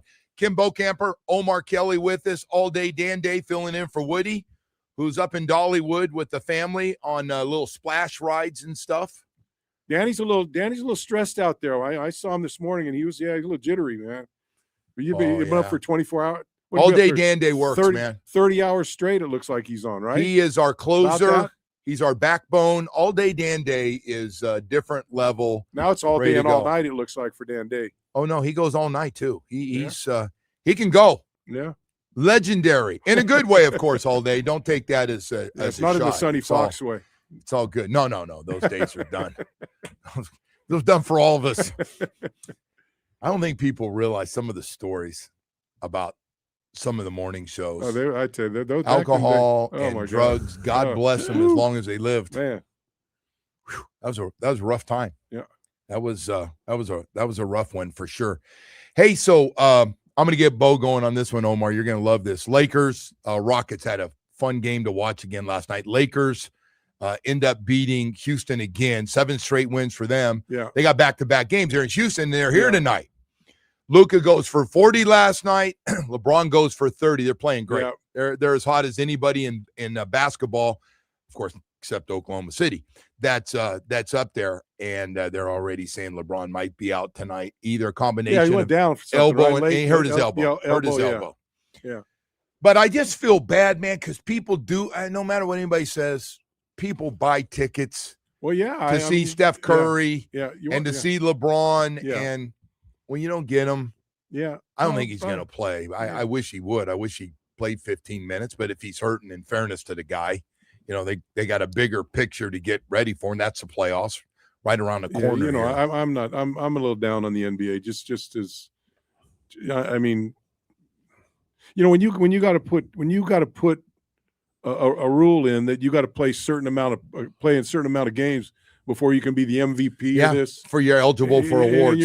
60 games out of 82, and then you got Steve Kerr. We need to lop 10 games off the schedule. I like Steve Kerr. That's some weird stuff, Steve. But he played in the era when guys were playing 80 games, 81, 79. Playing Chicago with Michael Jordan. Yeah, darn right. You're playing every night, unless you can barely, unless you got to drag yourself out in the court sometimes.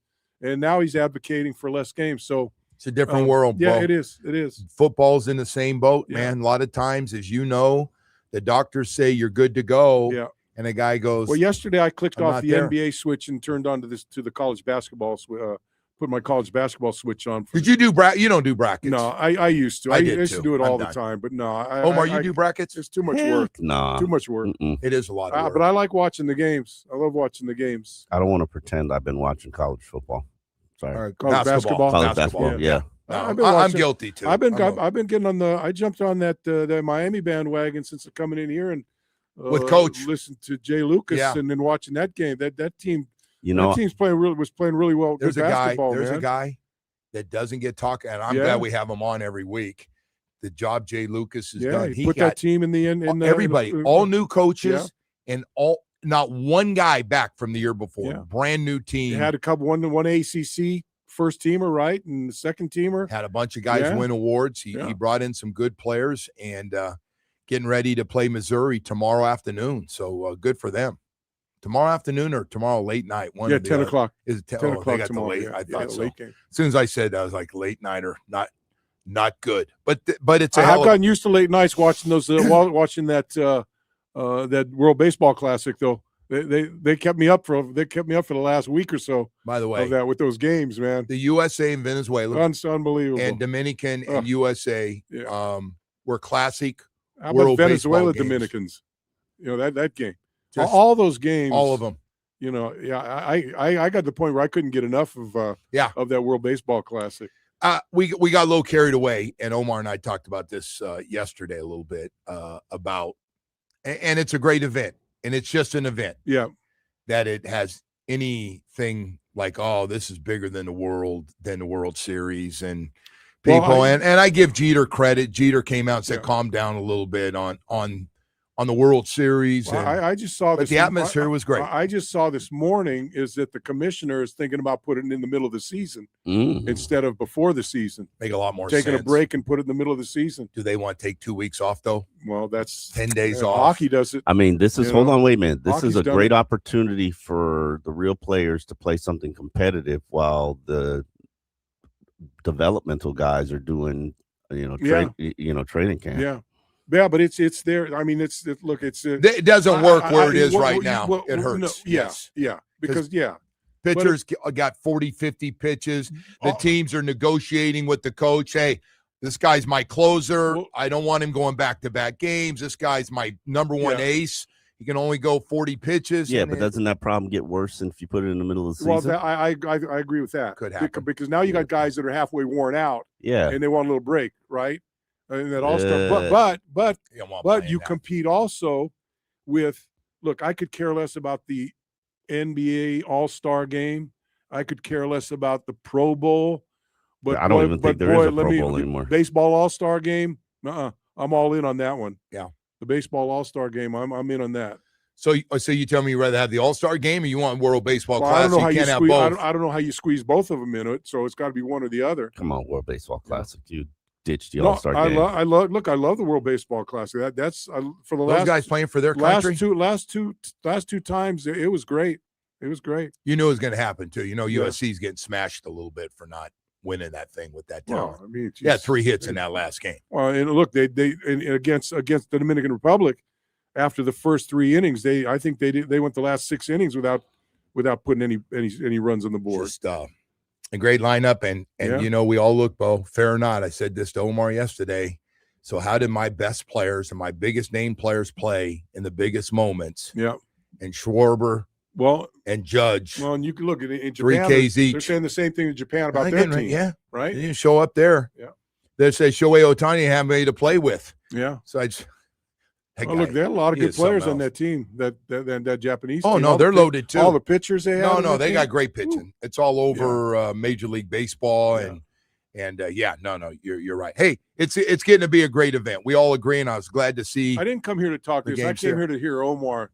You want to get me going here? I want to hear Omar opine on the new coaches, the general. I heard him walking in. It's like Oh no, I got one for you. No. Listen, we got. I'm not sure they know what they're doing. We go when we go to break.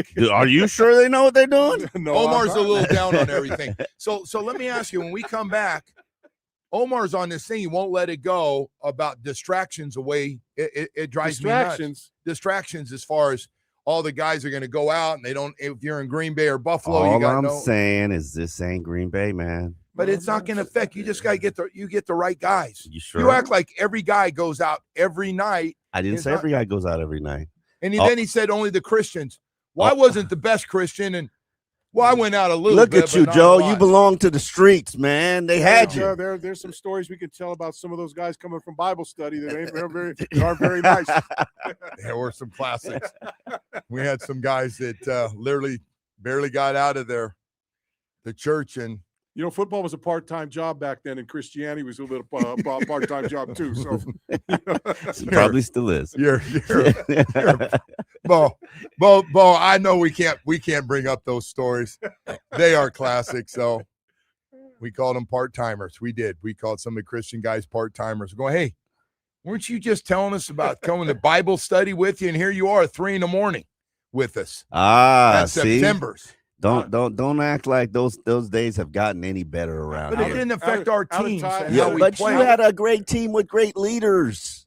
You had a great team with great leaders and a Hall of Fame quarterback and a Hall of Fame offensive line. That's what they're trying to get here. Okay, how far are they from it?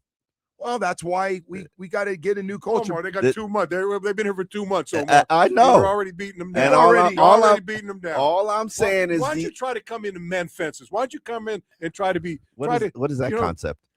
Yeah, that doesn't sell papers. You've been pushing That John doesn't- Eric Sullivan pretty hard for a guy who just got What? here in the middle of nothing. I don't We like. got in the biggest disaster in the history of this franchise. I like everything he's done. What are you Okay. talking about? All right. There you I don't go. have a There we go. problem. There we go. There You go. want to That's a trade good start. everybody on your roster? Go on ahead. There you I go. don't care. Yeah, so it's more for you to write.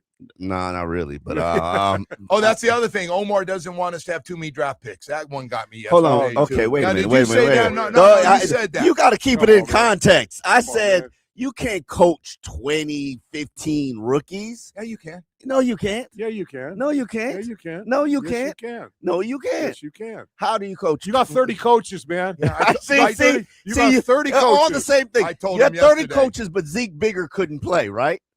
Because you couldn't coach him. You got 30 It was a coaches, but seventh- Dante Trader so couldn't play. So your 7th round draft pick couldn't play, and he was. What was he supposed to be? He's supposed to be a Pro Bowler in year one. He might be better than your first round draft pick. You got to give that time before you start that again. Oh, today. stop Let it. me tell you, in the top third of the season, Bigger was playing better than the 2 other guys.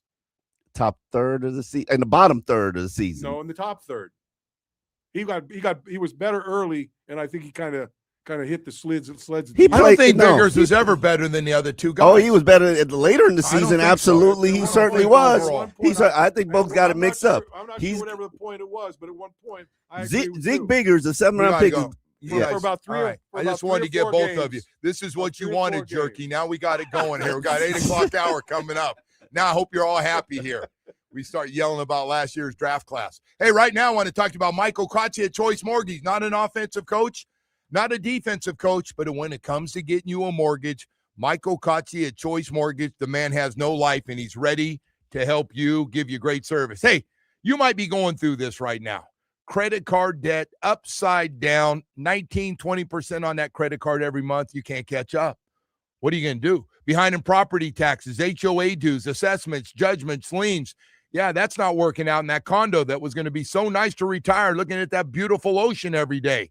Well, listen, you can get a reverse mortgage if you're 62 or older, you and your spouse, with all that equity in your home, and take care of a lot of these problems right now. It's one of the specialties that Michael Kotze does at Choice Mortgage, get you the lowest rates and get you that money that you desperately need. First-time homebuyer programs with little money down, another real popular one for young folks out there buying their first home. Very excited about it. Listen, debt consolidation or anything else, go to Google reviews on the web, Choice Mortgage reviews. Find out what people are saying about working with Michael Kotze at Choice Mortgage. 30 years in the business. The man truly has no life. He works 7 days a week, gets all that work done, gets you approved in half the time of the big banks. Call or text him, 561-441-2730. That's 561-441-2730. MLS 166254. Rates and terms subject to change. Daily without notice. He's an equal housing lender. What's up, football fans? Picture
3733. Headlines brought to you by Doral Volkswagen, home of our Pricito, the lowest price. Visit us at Doral Volkswagen or DoralVolkswagen.com. The Heat, they host the Lakers tonight at 8 o'clock. Andrew Wiggins is out. The Panthers are in Edmonton to face the Oilers at 9. Hurricanes basketball, they're a 7 seed. They head to St. Louis to play Missouri tomorrow night at 10:10. The tournament action begins today at 12:15. And former Canes quarterback Carson Beck visited the Pittsburgh Steelers earlier this week. The draft begins April 24th. I am Dan Day. Now back to the Joe Rose Show here on 104.3 FM WQAM.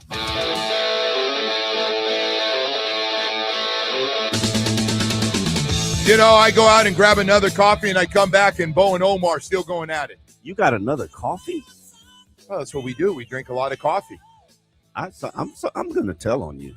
I am, because this is like 3. That's why I take. This is a little too much. 3. You forgot about the one, the big, the one on the right the here, jumbo one on the right in here. Yeah, that one kind of. Joe just drives by there, and the guy just reaches it out. And says, put it on my bill. Here you go. I hand him a 5, and he goes, "Thank you." I started getting going to because Joe's a Dunkin' guy. I'm a Starbucks guy, but so I was going to Dunkin', but I couldn't go through Dunkin' without ordering 2 donuts, and so I had to go. I had to get away from that and go to. That Starbucks. took a while to get used to not, because that smell hits you first thing in the morning, and then the bagels are being made, and that started getting me. And I go, I gotta. I would pull up to that little speaker and go, oh, just give me a large black coffee, and all right, give me a donut, give me a blueberry donut, a chocolate glazed donut. And sometimes chocolate glaze. Sometimes I would go, just give me one of those old fashioned with nothing on it. Just make me feel good that I'm not, It's like it doesn't have as much. That's the healthy one. Yeah, exactly. No, I'm guilty, Bo. You go to those places and they hit you with that smell. Yeah. Thank God I don't drink coffee. And it's not even your game plan. When going up, you're going, I'm just going to get a coffee. Yeah. I am. And he goes, Mr. Rose, how's it smell? And I go, just get, like you said, Bo, just get. Well, give me one. So I go through Starbucks every day, get a black coffee. And I used to go after I got off the double D kick, I'd get a banana bread because I thought that was a little more healthy. But you look at it's like 450 calories. I don't know. So now I go through and give me black coffee and let me move along my way. Yeah. You know what else? Not to sit here and talk food. I know we do it too much. We're old school. This wife of mine's making old school. We had stew. I had stew for 2 days. Ooh. Potatoes in there. Yeah, I love it. Meat. Yeah. Carrots. It was so good. And then she made a meatloaf yesterday. Ooh, I'm a meatloaf, man. Yeah, Did she put some mashed potatoes with it? Yeah, man. No, she puts it on the side. Actually, I got away from mashed potato. I'm on sweet potatoes now. Oh my God. Okay. There's nothing wrong with sweet potatoes. I just don't. I'm a baked potato guy. I used to be too. I came out here. And some things in my life it. changed when I got out here, Bo. Yeah. Chicken wings, bagels, sweet potato, pie. Everything Bo serves at his restaurant, at his fine establishment. There you go. Wings, sweet burgers, potato fries. Yeah, sweet Which potato restaurant? fries. He got a couple restaurants. They got everything. They got a lot of good stuff. I know that. Hey, so anyway, Kim Bocamper's with us. Omar Kelly's in as well, and All Day Dan Day. I always say the station doesn't run without All Day Dan Day. If you ever see him, the man. You know what? They've got some of these studios that are empty. They should just convert it into an apartment for Dan Day. I really don't know why they don't have a bed. So I got to tell you, All Day has been known. I hope he doesn't get mad. He's been known to leave clubs at night where he works. Come right in here and catch a couple hours of sleep. Yeah, and then just he's got to be here early. Why not? Why not? Yeah. With gas prices, come on, it's efficient. Yeah. Well, listen, he's been great. Jamie doing our social media stuff is just done fantastic, and can't thank those guys enough for everything. Bo, Devon Achan. Yeah. You know the situation. Yeah. You've been here. You've seen it before. Yep. Pay me or move me. Yeah. I don't think they have to do it right now. I mean, but I'm sure his guys are. Well, when he starts sitting out, if you don't pay him, he's gonna do it. The last 8 guys have done. They're gonna sit out certain drills. I get it. He's saying, "What else do I have to do?" Yeah. Well, you know what? 24 years old. You worked a long time to get into this league, and if you've done what he's done, you deserve to be in the catbird seat, man. Yeah. You deserve to be that guy and saying, "Hey, you want me to play? You better pay me." Well, the problem is I'm not trading him. No. And listen, No. I think he's really good. So I think yesterday they put a stop to that, right? Yeah, I right. don't know. No, or announced that improve your offers. I'm not saying that it's a Loctite thing, but they're putting the word out there. All that word means is make a better offer. Make a better offer. Huh? Like your offers suck. Like we got to get at least. And Omar and I were talking about this, but I think you agree. We got to get a pretty good second round pick if we're going to get. We got second round pick. You got a first round pick for Waddle. Yeah, but you're not getting a first round pick for a back that's on a final year of his contract. That's just not gonna. That's not gonna happen. Well, then I wouldn't. Well, there you have it. They're thinking the same thing. So, are you going to give him his money then? Where are you going to find that money at? Are you going to go in your pocket, Omar? And grab something? Look, again, we were talking about it. I believe the salary cap can be bent and turned and twisted and morphed into whatever you need to do. He is at $5.7 million in cap space. They can give him a nice big fat signing bonus on a 6-year deal, throw some void years on it, give him 20, I wouldn't be surprised. And stretch it out, get themselves some cap space. The question is, do you want to give him the money? Well, they want to keep him. I didn't ask you that question. At what cost? I didn't ask you that question. Do you want to keep him? That's cool, but do you want to give him the money? Give him. Well, yeah, but that's what I'm saying is so they want to pay him. I'm guessing he's going to work off of what we just saw up James in Cook, Buffalo. Yeah, James Cook's contract. So there's a couple things. So let's take it back to the Tua thing in that same situation, in that same vein, when it was time for Tua to get paid, right? Mm-hmm. So you had Tua that came in injured coming when you drafted him, concussions early, and you give him the money. And how did that work out? He stayed healthy the year. Now he stayed healthy the year before. For 1 year. Balled out for 1 year. Okay. But you got Devon in here. Devon's a little guy. Mm-hmm. Devon plays every day. He plays hard every day. Has battled injuries. Every down. But he plays, right?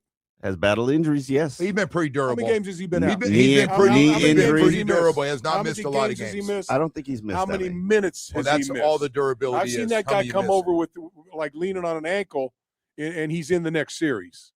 I'm on the sidelines. I watched the guy come out. I've seen that guy go back when most guys in this league wouldn't go back. I didn't say I'm questioning his toughness. I would rather give him the money based on that, other than what they did with Show Me the Money. Oh, damn! You gonna call him Show Me the Money? By the way, Bo, that's Bo's biggest pet peeve with Tua. That's when the nosedive came for me. As soon as I heard that, I was sitting next to Dave Hyde. I go, Dave, are you going to tell us that was a dare from the coach too? You know it was a dare. You know it was. That's dumb on the coach's part too. But that leads to a little bit of, you got to be a little smarter than that. I mean, if he the players got to be a little bit smarter, but he didn't. It's not even his personality. You know it's not his personality. But if he produced, everybody would be all right with it. Yeah, but he just didn't. Yeah. Well, that's it. Yeah. You can say anything. No, H-Chan has played pretty much every game the last 2 years. There you go. So he missed 5. He missed 6 his rookie season. So let me ask: did he produce more than the Dorito eating peoples that watch him on TV that he talked about? Huh? Yes, he produced more. Okay. Yeah. You just throw that one in. I did throw that one in. Dorito for the Dorito eating. I thought it was chip eating. It wasn't. Whatever it was. It was chip eating. I like you went Whether Doritos. It was barbecue chips, Lay's potatoes, Doritos. It was a stupid thing to say. It was. You're right. One of many. There are many. I am not even going to deny that. Omar, he got this yesterday too. I am not going to deny that. There were many faux pas. Yes.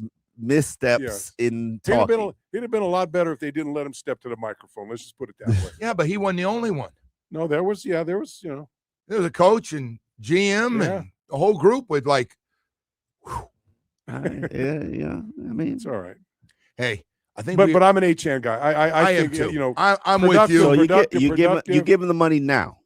You don't make him play out his fifth. You don't make him play out this year. You don't make him try to play out the franchise tag. He won't you know what? I wouldn't put him in a position where it's his option to go somewhere else. Let me put it that way. It won't be for 2 years because they'll probably just franchise tag. Well, then let him play. So it's going to be hard, Bo. The rules were set last year, even though there's a new sheriff in town. And those guys are all sitting here, and Achan's been around to watch. Yeah. Like, wow, look at all those guys. Did a little whining and complaining and sat out drills. And look at this. Mhm. They all got paid right before the opener. Yeah. But this get is myself a little rest. This is the business of the league, though. He's a back. He's Yeah. They're the most sensitive ones when it comes to the money. And well, they should be. yeah, but I think exactly. think that's changed a little bit. I think that running back change is. I think they've become a little more valued than they were devalued for a long time. It's not in the same category as the wide receivers. I get it. Yeah, they're still in the back of the pile in some of terms those guys going 2,000. Our guy just went over 1,800 total yards, and hell, you saw how many times we target him and have him running with the ball. So while we're talking about all this stuff, and now we've had a chance to kind of look, and we feel we're going to be getting a real good feel for the draft coming up over the next month or so. And we got a lot of holes. Everything being equal with that 11th pick and that 30th pick. Tell me what you hit me with first. Everything being equal. Don't give me any names, just positions that you start with in the first round. Cornerback. And? In the first round? Yeah. Oh, we got two. I would go cornerback, edge rusher is what I would do. All right, I'm a little different. What about you, Omar? I'd probably go edge rusher and wide receiver. Me too. Cornerbacks. Well, so now we traded yesterday, so that maybe that was my thought when Waddle was here. Don't need a receiver at that point. I would still go edge rusher and cornerback. Reason I would go edge rusher is because those guys are going to be hard to find in free agency. Yeah. They're still out there. The Emmanuel Ogbas are still out there. You got to get some kind of pressure on somebody. Yeah, but I think you've got it.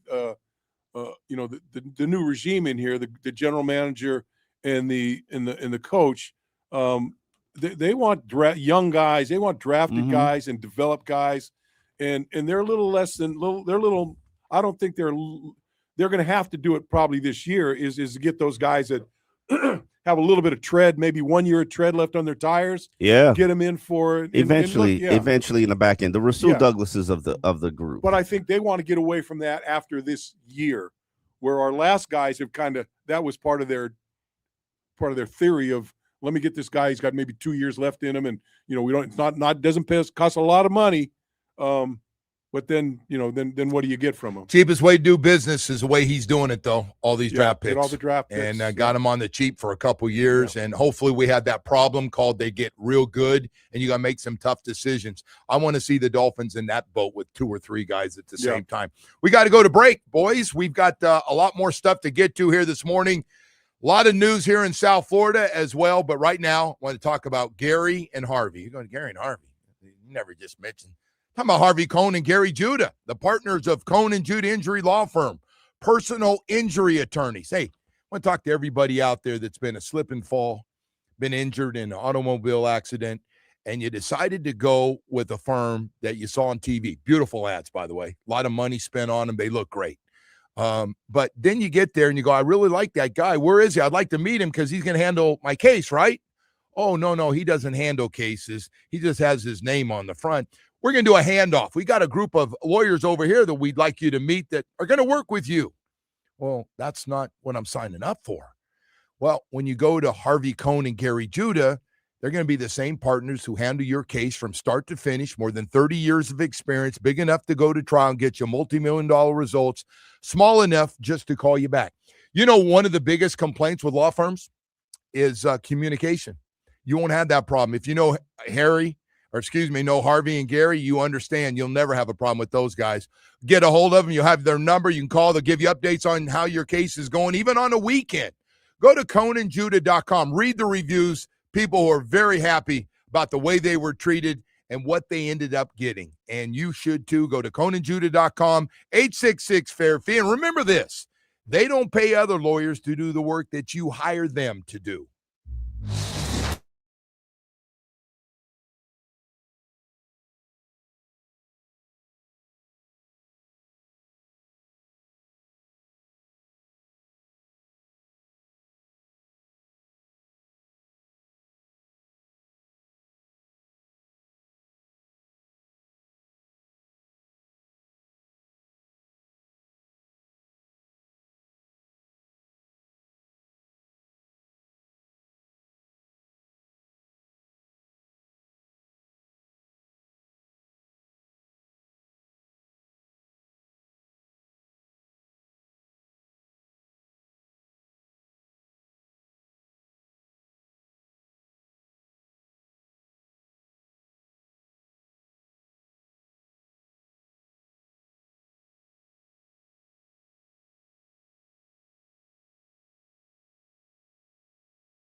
And welcome back, and a good morning to everybody out there.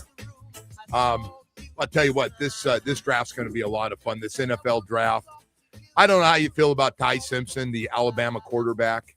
I know everybody's talked about Fernando Mendoza, of course, went to Columbus High School down here.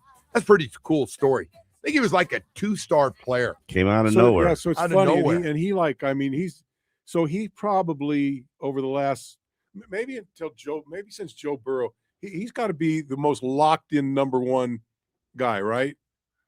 I mean, I think Cam Ward was pretty locked in. Yeah, too. I agree. Cam was pretty locked in last year. Yeah. I mean, the guy that was also in the conversation. So what happened was all these quarterbacks were supposed to be so good in this class, and either things happened, they didn't play great. They went back. They're making tons of friggin' money now. Most of those guys getting $7+ million this year. So Fernando Mendoza kind of does the Cal thing, goes to Indiana and has this great year on a great team. So, but he had a good year in Cal the year he before, did. right? He did so play I well. mean, so he had 2 years of. He had a lot of great offers two out of years Cal. Of, yeah, he wasn't staying at Cal. Cal knew, like, we're going to lose him. We can't keep him for the money he's going to get. And he decided to go there. And by the way, he couldn't have handpicked a better place. As we're going to find out, some of his guys are going to get drafted. Some of his receivers. So Omar, has this league kind of figured out that reaching for these quarterbacks is a hard, I don't have think they figured it out? Themselves. Yeah, but can't help it. I think what they have figured out is the 1-year starters are a very dangerous and risky proposition. Yeah. I think it benefits them long term that a lot of these guys are deciding to go back to college. Right. Dante Moore, which for the NIL money is helping that. Yeah, I'd love to know why it's Dante Moore went back. I still don't know why he wasn't good. I watched him extensively. I watched him be the second quarterback taken in this draft, and he still wasn't good. And but that goes back to my thought. I mean, look how many guys over the last 10 years that were drafted in the top 10 quarterbacks in the NFL. That when you look back at them, if you would redraft, that guy would have gone in the 3rd round. That guy would have gone in the 4th round. Every year, quarterback. So every year, you got to artificially inflate where the quarterbacks go. They're so hungry. Yes, they're so hungry for the quarterbacks that they'll just scoop them up no matter what. If this, hope that he's the guy. This league should realize, and even college football should realize, there's such a drastic quarterback development problem. Yeah. You really need to have 3 quarterbacks on your 53 roster to develop them. Maybe even 4. Put a practice squad guy in just to give yourself a chance to have something respectable. Like, what are there? 20 good quarterbacks in the league right now? And it's really hard to figure out. Hey, look at Steelers sitting there waiting on Aaron Rodgers. Yeah. And Kirk Cousins. What?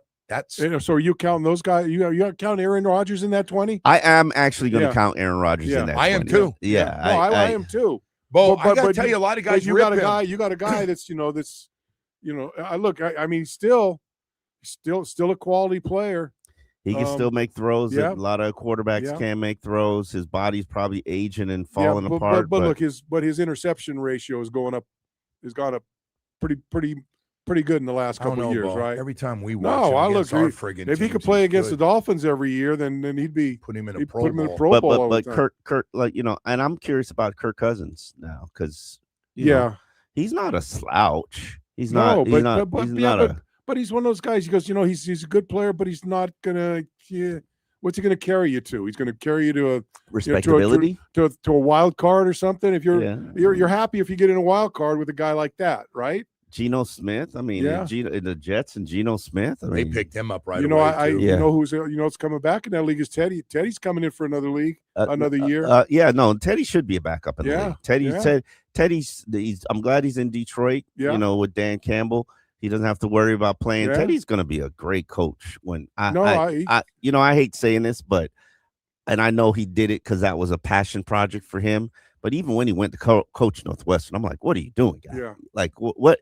You could still be catching. That's Teddy, man. He always said, I know. He had said for a few years, including when he was here, that he was going to go back. I know Stevie the barber, his good friend, had said that he's going to go back and coach his high school. I think he loves That's great. And by the way, he loaded that team up. I know, and I'm glad we got a lot of them at Carroll City right now because we're loading up. You don't know about that, do you? You know, but Ted, us Chiefs, we coming right now. So We got. We haven't said that in a long time. The Carroll City, Carroll City Chiefs. Yeah, we got a stock team right now. We taking from You haven't done Chaminade. much since we lost Coach Walt Frazier. You're going to bring that engineer cap on Walt Frazier. Yeah, we probably should wear engineer cap. We they just broke ground on our own facility for stadium. Nice. You know what I'm saying? Yeah, nice. Our own stadium at our own facility. Nice. We're doing things first class now. We got a little bit of flow rider money behind us. Well, you're doing a lot of we in here today on the high school. When did you start jumping on that bandwagon over there in Carroll City? I've always been about my Chiefs now. Come on now. Everybody know I'm about my Chiefs. I ain't seen you sitting in any Trash Pal games watching. Oh, I've been in Trash Pal. I've been in a lot of shootouts in Trash Pal. What you talking about? And I'm not talking about the real the football shootouts. No, I don't mean the shootouts. the ones where the fans got to start running. Yeah, I've been every single time I go there. We just like them to duck, Bo, when they're out there. Tell you duck, don't run, just duck. You don't know, just skip past that. Yeah, that's anyway. Yeah, it's that's very funny. That is very funny. Listen, we're stealing them from Chaminade. We got the kid from that's committed to UM. The wide receiver came from Northwestern. He's with us now. So Northwestern kids are leaving? Yeah. They haven't been he's been keeping that wouldn't happen if Teddy was there. Well, so Teddy, they got that Teddy Bridgewater law, that legislation. I know. Props to him. They suspended him for taking care of his kids. Such a joke. For lining the field. Now they're going to have it, stuff. For paying meals before games. Exactly, right. So the kids can eat. Yeah, right. And by the way, alumni usually do that. They have this big thing, and no, they don't. Yeah, they do. Well, no. St. Thomas. Don't put St. Thomas. Don't put St. Thomas. By the way, do you have any idea how? Do you know? We're talking inner city school. And you bring up St. Thomas. Wait a sec. Let me talk to you for a second. Apparently, you're not aware of the alumni at Central High School and how strong it is. I understand. Central has you don't think Northwestern's got a strong little alumni base? Northwestern absolutely has a strong alumni base, but I can't speak for Carroll City. Oh wow, you guys haven't been like that. Well, we throw the biggest city annual festival out of all these schools. We do it. Chiefs, biggest one. It's coming up April. We throw a concert. What are you talking about? I would love to find out. Then your team should be pretty good. Then if you're bringing all that money in. What celebrities you have that went to Carroll City? Who is it? Pitbull go there? No, Flo Rida and Rick Ross. And Rick Ross went there? Yeah, I went to school with Rick Ross. Let me tell you something. Those two ought to be able to spend enough money to feed those damn kids before we all right. Don't worry about us. We all right. Hydrate those kids with good stuff. The good stuff. Why you think everybody's there now? You need to recruit DJ Khaled over there. That's where the money is, man. We good. We're all right over there. Where we at? Why has everybody got to be 305? That's not 305. Really, 305. Who claims the 305? No, who's not? Got a lot of guys that didn't grow up down here that are they're transplanted 305. It's South Florida. I mean, it's okay. They're not Luther Campbell. You say what you want about Uncle Luke. Oh, don't bring up Luke. Don't bring Luke into this. Luke gave up his coaching card, and I respect him for that. He's running for Congress. Listen, I'm glad you guys have made up because I was a little worried there for a while. We never bad. We hang out at Tootsie's. We do our thing. Don't you still hanging out at Tootsie's? Yeah, Luke's. No, you. I'm talking about you. Luke, of course. Me, of course. What are you talking about? Tootsie's is my after date spot for Oh, your after date spot. Yeah. When the entertainment doesn't. So you drop them off. No. Oh, you bring them in. I'll bring them in. Oh, wait a second.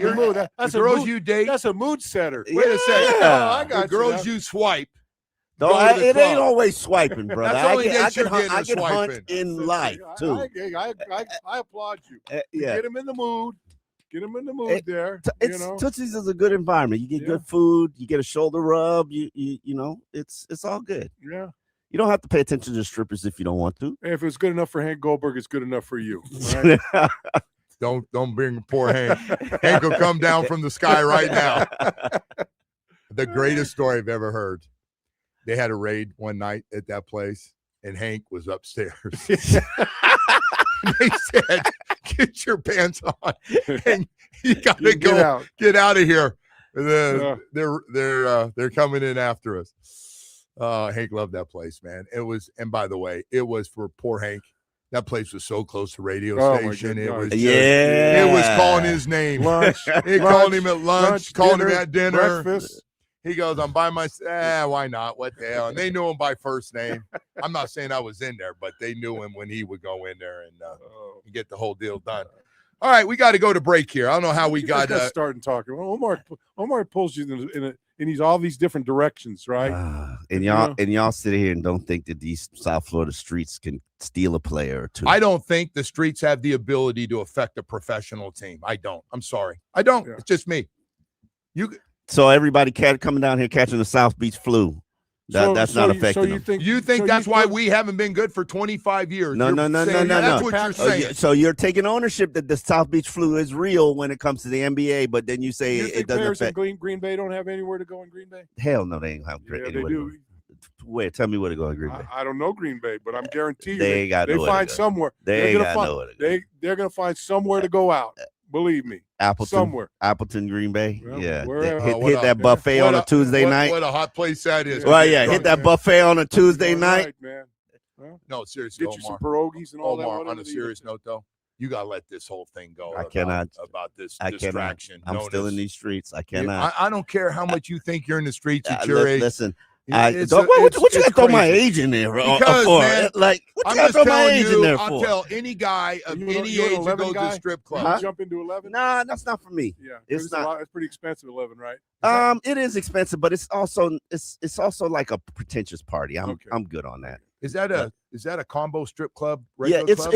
bro. That's 11's just a nightclub with strippers inside. Yeah. And most clubs are now nightclubs with strippers inside. Be real with you. Like Booby Trap on the River, nightclub with strippers inside. Well, you go outside. You go outside, see the line. The line's about 50% women. Well, I'll 50% tell you men. what. You just got me excited. Let our sales staff today do a combination strip club sale package for this radio show in the morning. Yeah, Omar and the strip clubs. Let's make it happen. No, I'm the just old, saying. the South Florida strip club Used to tour be a strip club guy, sponsored don't by you? Omar. Hey, used to be a strip club guy. Don't say anything. I'm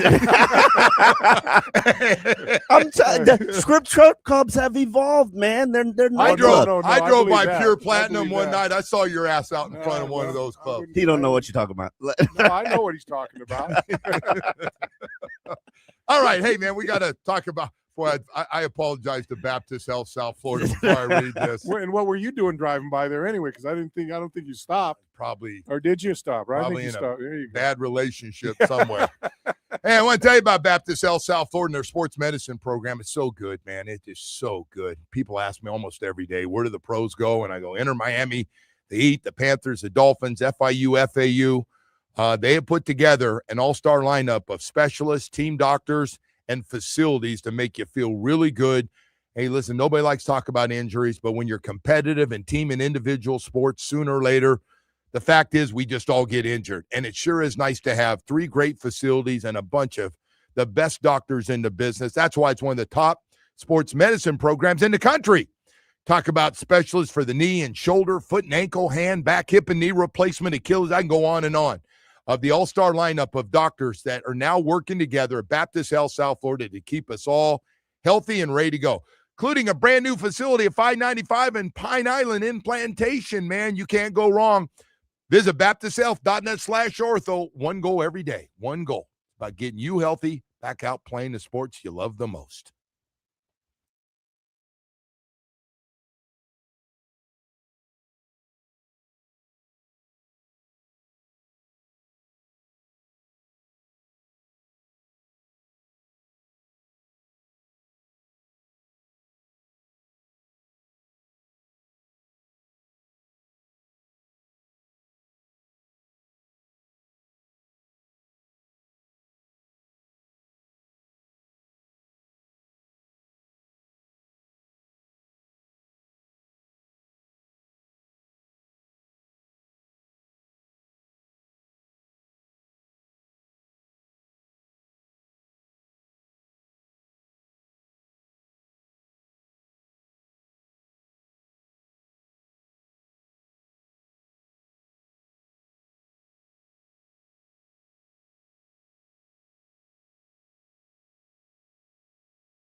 Morning to everybody. Kim Bocamper, Omar Kelly, and the rest of the gang in here all day. Dan Day, who works every shift. Man, this guy is a machine. Jamie doing the social media in the back, and he's pumped for tonight because the Panthers are at Edmonton, where the Connor McDavid show is as strong as ever. It's incredible. The guy may not win anything, whether it's the Olympics or comes up a little short against the Panthers in back-to-back years, but Always the best guy on the ice, right? always the best player. Connor 115 points. Yeah. I see Dreisaitl's out too. He's injured right now. His sidekick, who is also having a great year. Anyway, Panthers on the they're road. like the Panthers. They played a lot of games over the last They have last couple of years. and but they're in a playoff position right now. Yeah. Panthers 13 points out, Bo, Yeah. with 15 games left. Yeah, Hey man, it's probably done. In all fairness, but they're bringing the guys back next year. They've all we want everybody healthy. I would not. There's no way Barkov plays. There would be no reason for me to play Barkov the last 5 or 6 games. Just hey, and like Kachuk's out a little bit, or who else? They got some big. It's just been an injury thing for them. I mean, they've for got like a lot of those guys. 40 seconds into training camp, you lose Barkov. Yeah, right. Well, that was just of the guy you couldn't lose. Yes, and I mean. But Maurice comes out and says, look, I can't replace that one. The bodies on those guys for all those games they've played for the last 3 years, they've been to the finals. They won 2. They play an extra year. Playing an extra year. Regular season. And it's not like, in hockey's not like basketball. These guys play. Yeah. And when they play, they play. They're not. It's been a hell of a run. They're not loping down the court and pulling up for a 3-pointer. Sounds like you're calling basketball players soft, Bo. I got to tell you, Bo's been a little hard on the NBA. He's been a little hard on I understand his perspective. I grew up in an era where everybody played 82 games. I've been watching these. I see these old games that come up, and you watch these. You watch the Lakers and the Pistons, and you watch all those when the Knicks and all those. Those were brutal games, man. Dennis Rodman and those guys. Lambeer, I get it. They were good games, but a lot of it was below the rim. Yeah, it was all below. So I was watching a game. I was at the gym. I don't know if it was a WNBA. I was at the gym riding on the stationary bike, and I was watching a Detroit Piston Celtics game, right? A playoff game, and no one was shooting 3-pointers. Yeah, they were in the paint. This was a in the paint game. Pull up, maybe the pull up little 15-foot jumper or something. Mm-hmm. But no one was shooting from the outside unless the clock was winding down and you had no choice. I'll give you a stat. All you have to do in the NBA right now, which it doesn't bother me. It bothers a lot of people, and there's too many of it before I talk about it, but you look at whatever happened in a game, and then you go and look at 3-point shots made. Yeah. And missed. If you take too many and you miss too many, and you got a pretty good idea what happened in that game. Yeah. A lot of half the scoring now is 3-point shots in a lot of games. And so that's I've kind of turned to college basketball because they're still playing. Sure, they're making. They're shooting. No. They're shooting. They're shooting a lot of 3-pointers, but still a lot of the game is pick and rolls inside. All those types of things under the basket plays. You like college basketball better than the NBA? I do. I don't even watch it, so I can't even tell you. Yeah, I watch both. Listen, man, like Kevin Durant's playing last night against the Lakers, and Luka is leading the league in scoring. Well, Austin now Reeves, look, LeBron. you get in the NBA playoffs now. That's a different story. Yeah, no, game's different. Hey, everything revs up. I think we all agree. Even hockey, as hard as they play every game, it looks a lot different once those playoffs start. I agree with you. So Omar, did you see this? Did you see this thing with I saw it on social media somewhere where they asked Jaylen Waddle who he'd like to fight. Yeah. And he said Patrick. Now he's playing with Patrick. Yeah, they're friends. That's just his sense of humor. A lot of people took that seriously. I kind of thought it was like they were off the cuff and stuff. He beat the dog snot out of him. Yeah. So come to find out, they're real close friends. Jaylen Waddle spent every summer their roommates through college. Yeah. And he was down here living with Pat and the family down here. He stayed and they worked out the whole time. Yeah. Now they're playing together. They do podcasts together. They're real close friends. Good. It's I mean, by the way, but people about a class act. I said this. Yeah. I said it yesterday. Yeah. Jalen's personality. That is Jalen's personality. Yeah. You just don't get that on camera. Right. But when cameras are off, we in the media Yeah. see that's Jalen's personality. Yeah. I want to say this about Jaylen Waddle. I thought he took this, me, and you guys could disagree. He was a perfect two guy, knowing how Tyreek Hill, the big personality and constantly wanting the ball and high maintenance as he was.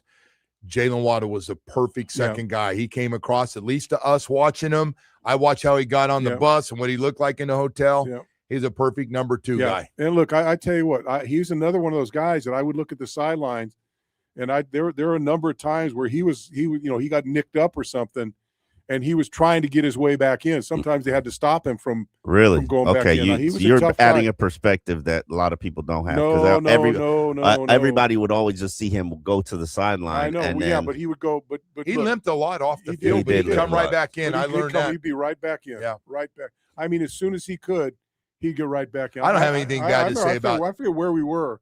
He was actually arguing with the trainer, like just to get back in.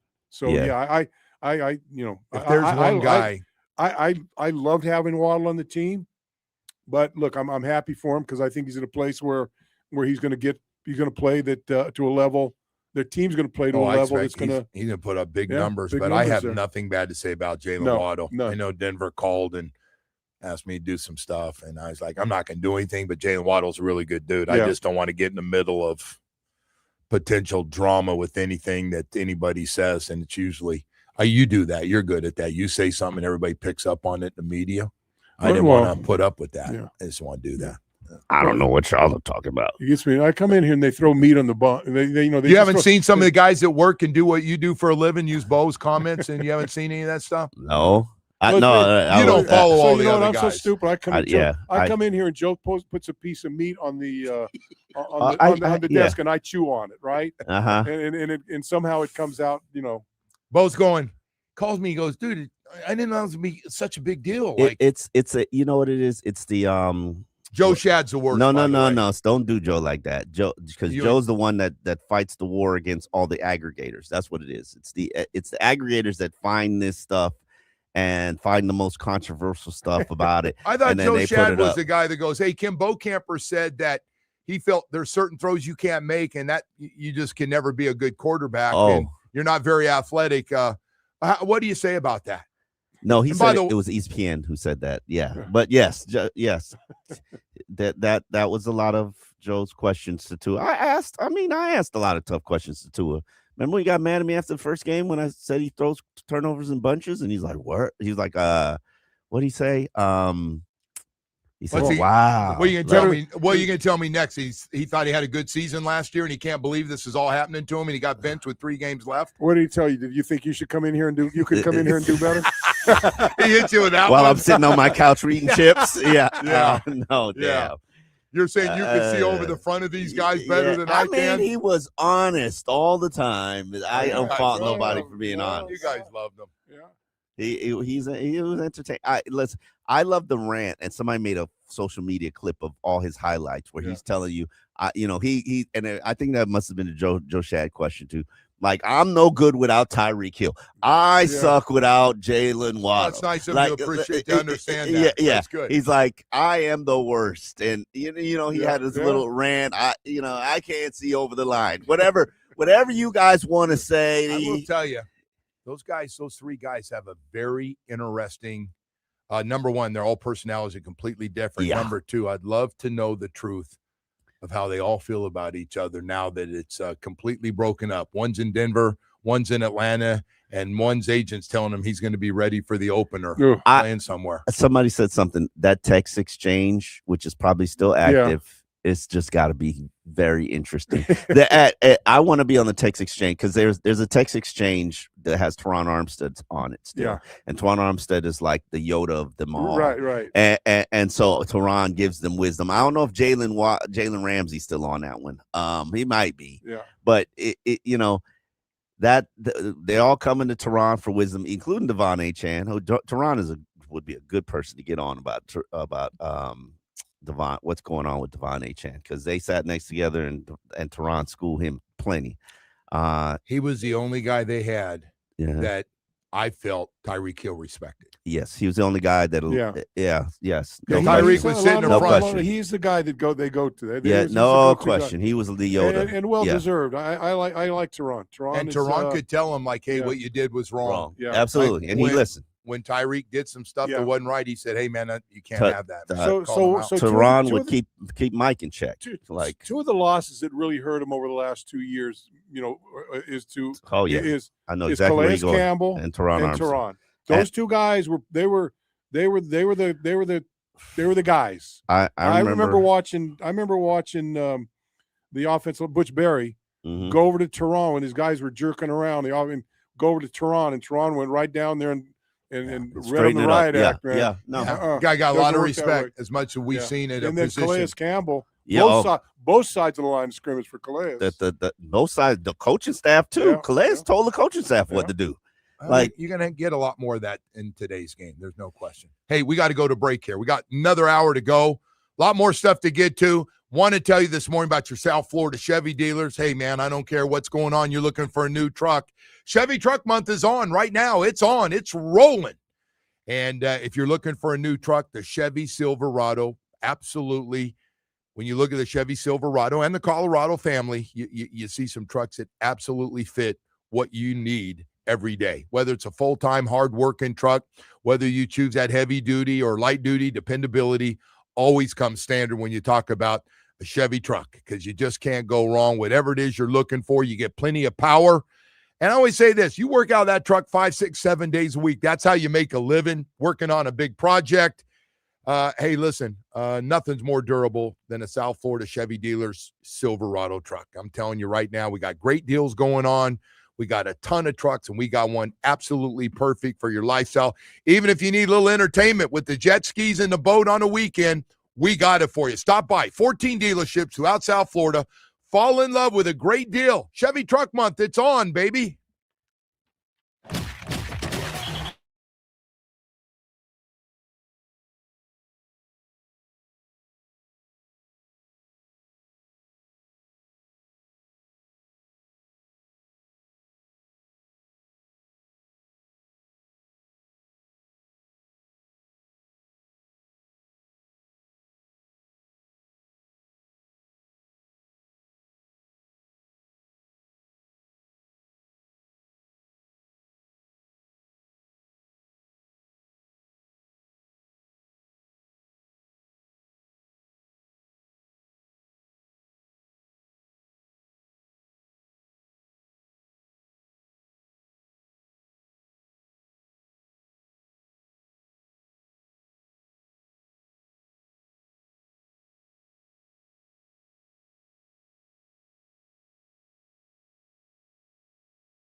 Powered by Anajar and Levine Accident Attorneys. Call 1-800-747-FREE. That's 1-800-747-3733. Headlines brought to you by Doral Volkswagen, home of the Pricito, our lowest price. Visit us at Doral Volkswagen or DoralVolkswagen.com. The Heat, they host the Lakers, who have won 7 in a row tonight at 8. Andrew Wiggins out, Bam Adebayo probable, and Jaime Jaquez Jr. questionable. Inter Miami, they played Nashville SC to a 1-1 draw, but were eliminated from CONCACAF Champions Cup play because Nashville had more away goals. The Panthers are in Edmonton to face the Oilers tonight at 9. And March Madness, the action begins today around 12:15 and runs throughout the evening. Miami Hurricanes will play tomorrow at 10:10 against Missouri. I am Dan Day. Now back to the Joe Rose Show here on 104.3 FM WQAM. I know what time it is right now there all day, Dan Day. It's got to be time to give away a couple of tickets to the Marlins opener coming up March 27th. It's a Friday night. Can't do any better than that, man. The Fish going to be out of spring training to Lone Depot Park to take on the Rockies. And by the way, they are making it like no other home opener than I can remember. First of all, you can watch all the action on the field as the Rockies will be in town. They're going to have a special opening day bobblehead featuring Kyle Stowers, presented by ADT for people that collect the bobbleheads. And that's available to the first 25,000 fans. And then on top of that, stay around after the game. It's a Friday night. No hurry to get home because they're going to have a unbelievable post-game fireworks show for you. Light up the sky in Miami. So it's going to be a really cool night with everything you get and the start of the baseball season. You can go to marlins.com/opening day if you don't win tickets here that we're going to give away. What caller you want to be, Bo? What are you thinking? 8, 6, 6, 3. What number are you going with? 863? 3. Let's do 3. All right, 3. Caller number 3 right now, and light them up. Hey, here they go, boy. It's so funny to watch it. For 2 tickets to the opener. When Woody asked me, I say, he goes, "Yeah, that's too many." So I kind of go out. Yeah. I go large early. I think we had 8 though. I'm looking at it. I'm watching them light up here. Weed it down. See who he ends up giving it to for caller number 3, but appreciate it. Well, more tickets give away tomorrow as well. So Marlins will be back. Top of everything else, Bo, we're going to have baseball starting back up, and then down the stretch we go with this Heat team that finds itself in the 7th position. Do not want to get out of the play-in. The play-in is just you got to get one of those top 6 spots. You just do. Let everybody else. The 7 and 8 are just not great. Well, that team's grinding, right? They are. That's a grinding team all year long. They've been grinding. They won, and now you lose a couple of games now, and you got the Lakers tonight. I'm guessing LeBron James is not going to play. I got to tell you, I'm a little surprised LeBron's accepted this role. He's in his 40s now with Austin Reeves and Luka. Luka's, it's clearly his team. Yeah. He's averaging 33 points a game. He leads the league, and so they've played pretty well together. 7 straight wins for him after getting another win over Houston last night. Luka had 40 and LeBron had 30. The bad news is I'm guessing we're not getting LeBron James tonight in that game. How many more years has LeBron got in him? He's playing next year. We've been having this debate. Woody thinks he's done. I think he keeps playing. I don't think he's done yet. I think he gets a farewell tour. So you think he wants that? Yeah, I think he does. He gets a gift from everybody. Every city you go to, you get a chair. Yes, I think LeBron would be put off if he doesn't get that farewell. I think his other son is in college right now at Arizona State. I think he Arizona, is. And so maybe he. Where's Bronny? Where's Bronny at? Ronnie's up and down with the Lakers. Yeah, I think he's spending some time in the G League and back up. Yeah, I don't know if he still got the juice to force the team to draft his son. So no. Yeah. He's still LeBron's still a really good player. Yeah, I don't know how long the body does break down a lot more because that's been a durable dude. They're gonna have to study that body. Oh, he's one of a kind. They're gonna. But you know what? It's look, and I can't get myself in his head, but the passion that he had early on, it can't be. It can't be there. It's not there. It's more like, let me just go out and do it and do what I can do. Yeah. Well, like last night, 30 points last night. He's like, I'm gonna hang around all day long. By the way, I got a game tonight. I'll go play. right? You know what I mean? He can't play at the same level he's No. used to every Still pretty night, damn high level. but he's still No, pretty damn I mean, good. look, a bad Who wouldn't want LeBron. him? A bad LeBron is better than probably 70% of that league. You see him go to the basket sometimes, the way he gets up. When he wants to go, yeah. athletically. Again, I don't think he can do it every night. I get it if he doesn't play tonight. I'm not hating on LeBron if he doesn't play tonight and if he's banged up and he doesn't play a lot of back-to-back. Steph Curry openly, Steve Kerr said he's not playing back-to-back games. Yeah. He's getting up there close to 40, and we need him. And again, he has nights. Steph Curry has nights where he hits you for 40-something points still. Do you guys remember just the feeling of getting old? And I'm not saying this because you guys are both old, but I'm older. Really hurt us both there. I know. I know. Don't worry, I've come to grips with it. Me too. I've come to grips with it. Like I'm getting up there now. No. Not where we are. Not where you are, but I'm like Throw our buddy Jimmy Cephalo in there. It's a tough threesome, man. Listen, I got to go to the gym and I got to focus on my focus when I walk in that gym is don't hurt yourself. Right. Yeah. It ain't push yourself, it's don't hurt yourself. And think about LeBron when he's how he's got to feel now. My workouts have become physical therapy. That's what my workouts are. That's what my workouts. I hear you're if you're big into Pilates. I need to find a good studio. I've done Pilates. I love Pilates. I love Pilates too. Pilates is good. But I'm in this physical therapy kick. It's giving me a little extra life here. I'm kind of feeling a little better. I can't believe you're just going to physical therapy just for your body to feel better. But it's it works. I'm glad. No, I mean all my ailments that I've had over the years. 10 surgeries. I've never really done physical therapy. I mean, when we played, what? No, they tell me, Omar, I broke my ankle one year. Joe, I broke my ankle the week before Joe got his shoulder hurt. Right. That's right. It was one weird. And so I thought yours was pretty funny till it happened. I got hurt. So I broke my ankle. This is my physical therapy. I broke my ankle, was in a cast for 4 weeks, took it off on Friday, and I played a game on Sunday. That was my physical therapy. You got one day to get ready and go. Hey, by the way, but that's what it was like back then. We got a second. You mind? Look I was standing there, right there. We're playing St. Louis. Oh my God! So you want me to tell you how it happened? Yeah, this story is unbelievable. The greatness of one guy. But you got to tell the story how he got. He didn't get hurt during the game. This is before the game. So we're going to play St. Louis, right?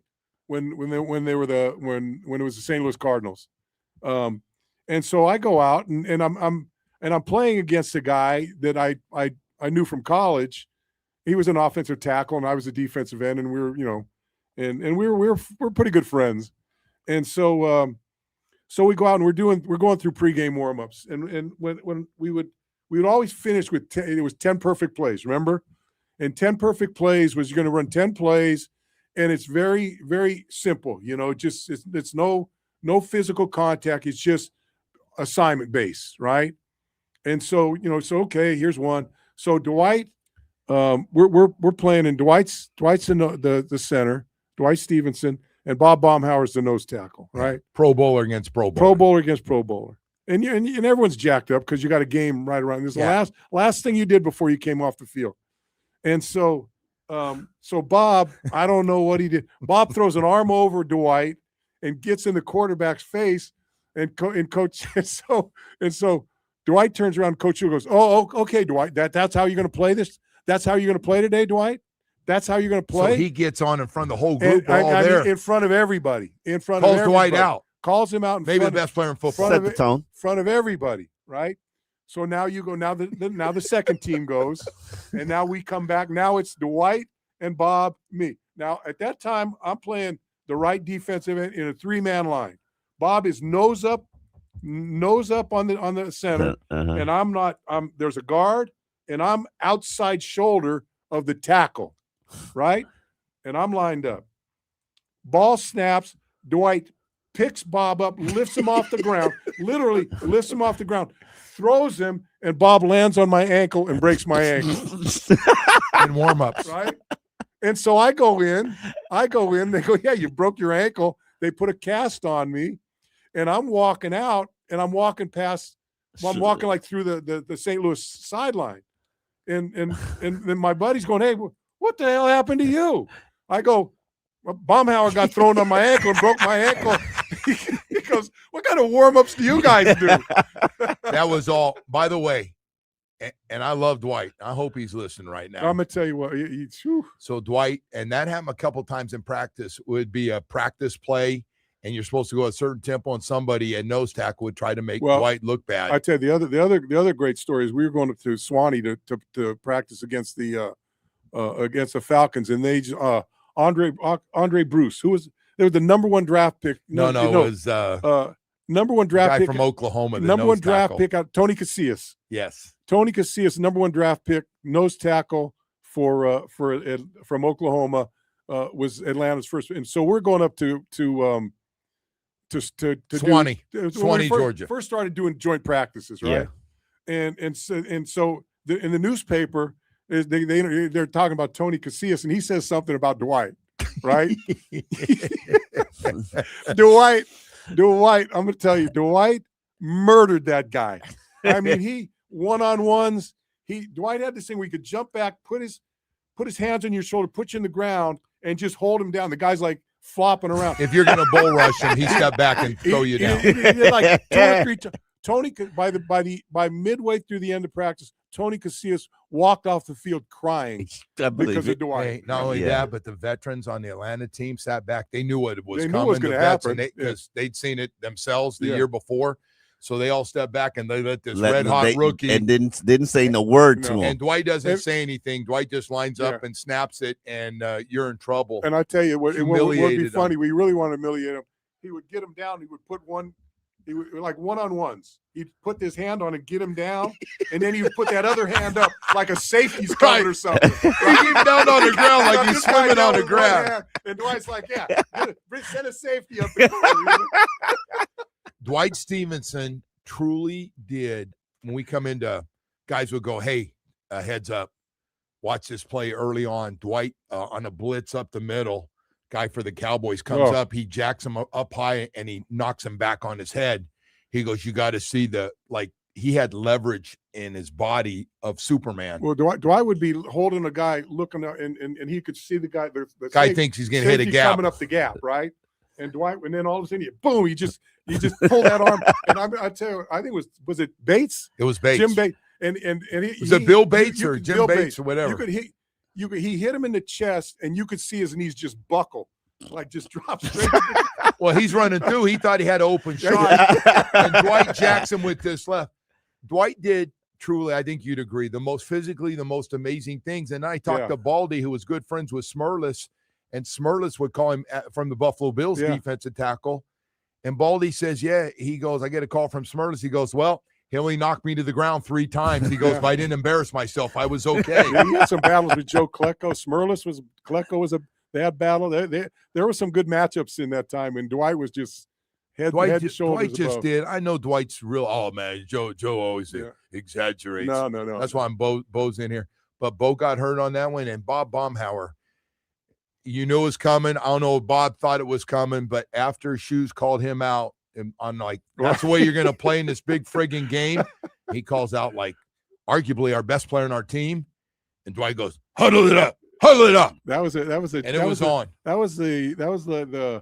the Conrad Dobler, Dan Deerdorf, Jim Hart, Terry Metcalf. Yeah, they had a good team. It was that team. They had a good team. Yeah, really good team. We got to go to break here. We've got a lot more. I love when you tell that story, though. I mean, I'm sorry you got hurt. And, and by the way, I'm sitting back watching it, and I see you go down, and I'm like, holy, he just got hurt. The next friggin' week, while we're all laughing about it after the game, it friggin' got me, man. That's what I get. I deserve that. Hey, we got to go to break. We'll be back right after this. Text WQAM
We're going to have more stuff. Charles Davis is coming up here, CBS NFL football analyst.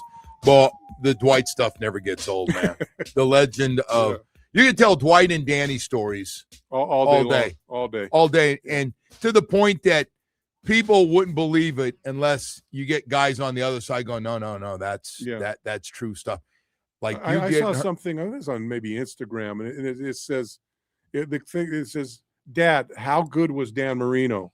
And then they just started throwing highlights on him, just crazy stuff that he did. What's his greatest moment for you when you think? I got one after he had the bad preseason to come back in New England game. Yeah, the 4th down hits Irving down the sideline. I just remember, and I've told this story, and Joe's part of it. I told this story. So I'd been through Greasy, and then I'd been through Woodley, and then Danny came, and we're playing at Shea Stadium playing the Jets. Yep. And I was in the league 7 years by that point. 7 years, you've seen everything, right? Seen great runs, great catches, great hits, great everything. You've seen it all. Great power. Everything. And so I'm sitting there and I'm looking, and at the time, Danny that was his first year or second year, when we started playing. And Danny would run. Now, I'm not saying he would run downfield, but he would like roll out. He'd buy time. He'd move. So he takes the ball, rolls out, and guys chasing him, and Joe's running like a little deep crosser, and Danny's like pointing, right? This. So Joe breaks across, and Danny's on the run, and he throws a ball. Two safeties coming with Joe. Both of them got their arms. Well, and Danny threw that ball, must have been 30 yards on a rope. I mean, no arc whatsoever. It wasn't 4 feet off the ground. No arc whatsoever, a rope. And Joe's got his hands right here. Ball hits him right there and right between two pairs of arms. And I'm sitting on the sideline and looked at the guy next to me. Yeah. And he's looking at me the same way I'm looking at him. And I look at this guy on the other side, and he's like, and we're all going, "Did you see what I just saw?" That was "Did you see what I just saw" moment. Yeah. And from then on, I'm going, man, this guy. But it never got old. The throws he made. I know the too deep thing that we've talked way too much. Omar, about. He could go on the practice field during pregame warm-up. I mean, during walkthroughs, and throw the ball 60 yards behind his back.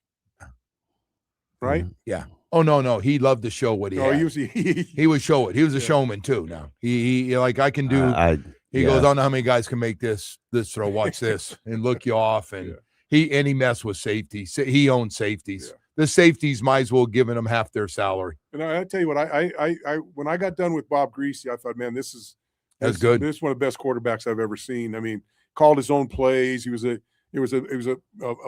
mentally strong guy, really smart, really intelligent. Knew what he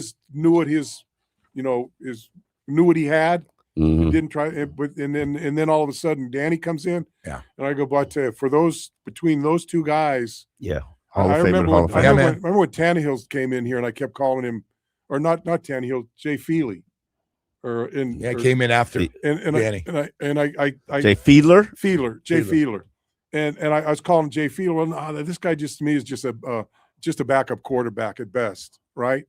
And I remember his dad caught me in an elevator. His dad went to a lot of stuff. Dad caught me in an elevator and said, "Hey, why do you talk about my son like that?" I go, "Well, I got to tell you, I played with Bob Greasy and I played with Dan Marino. The bar for me at a quarterback is pretty high right now. Yeah. And until he reaches that bar, I'm not going to give him that credit." Hey, listen, man, I was rooming with we got to go to break here and have Charles Davis on. I remember Woodley coming back one day and he was still starting. He goes, "What do you think?" And I go, "Man," I said, "the kid, our first round pick, and throw it." And you knew it was him. And you could tell everybody on the team, including the head coach and the coaches, knew that it was just a matter of time. I think what he was doing. Shula just Shula would have wanted to put him in earlier. Could have, but I think he was just on deference because Woodley had taken us to a Super Bowl. Right. So he's kind of going, "Oh, he had to wait a couple games just for the right thing." Hey guys, thank you. We got a lot more stuff to get to. Charles Davis, CBS NFL football analyst and NFL Network draft coverage, one of their leading guys. He's going to join us. We're going to talk about the draft and the Miami Dolphins when we come back. Stay with us. WQAM broadcasting live from the Ed Moore Sawgrass Auto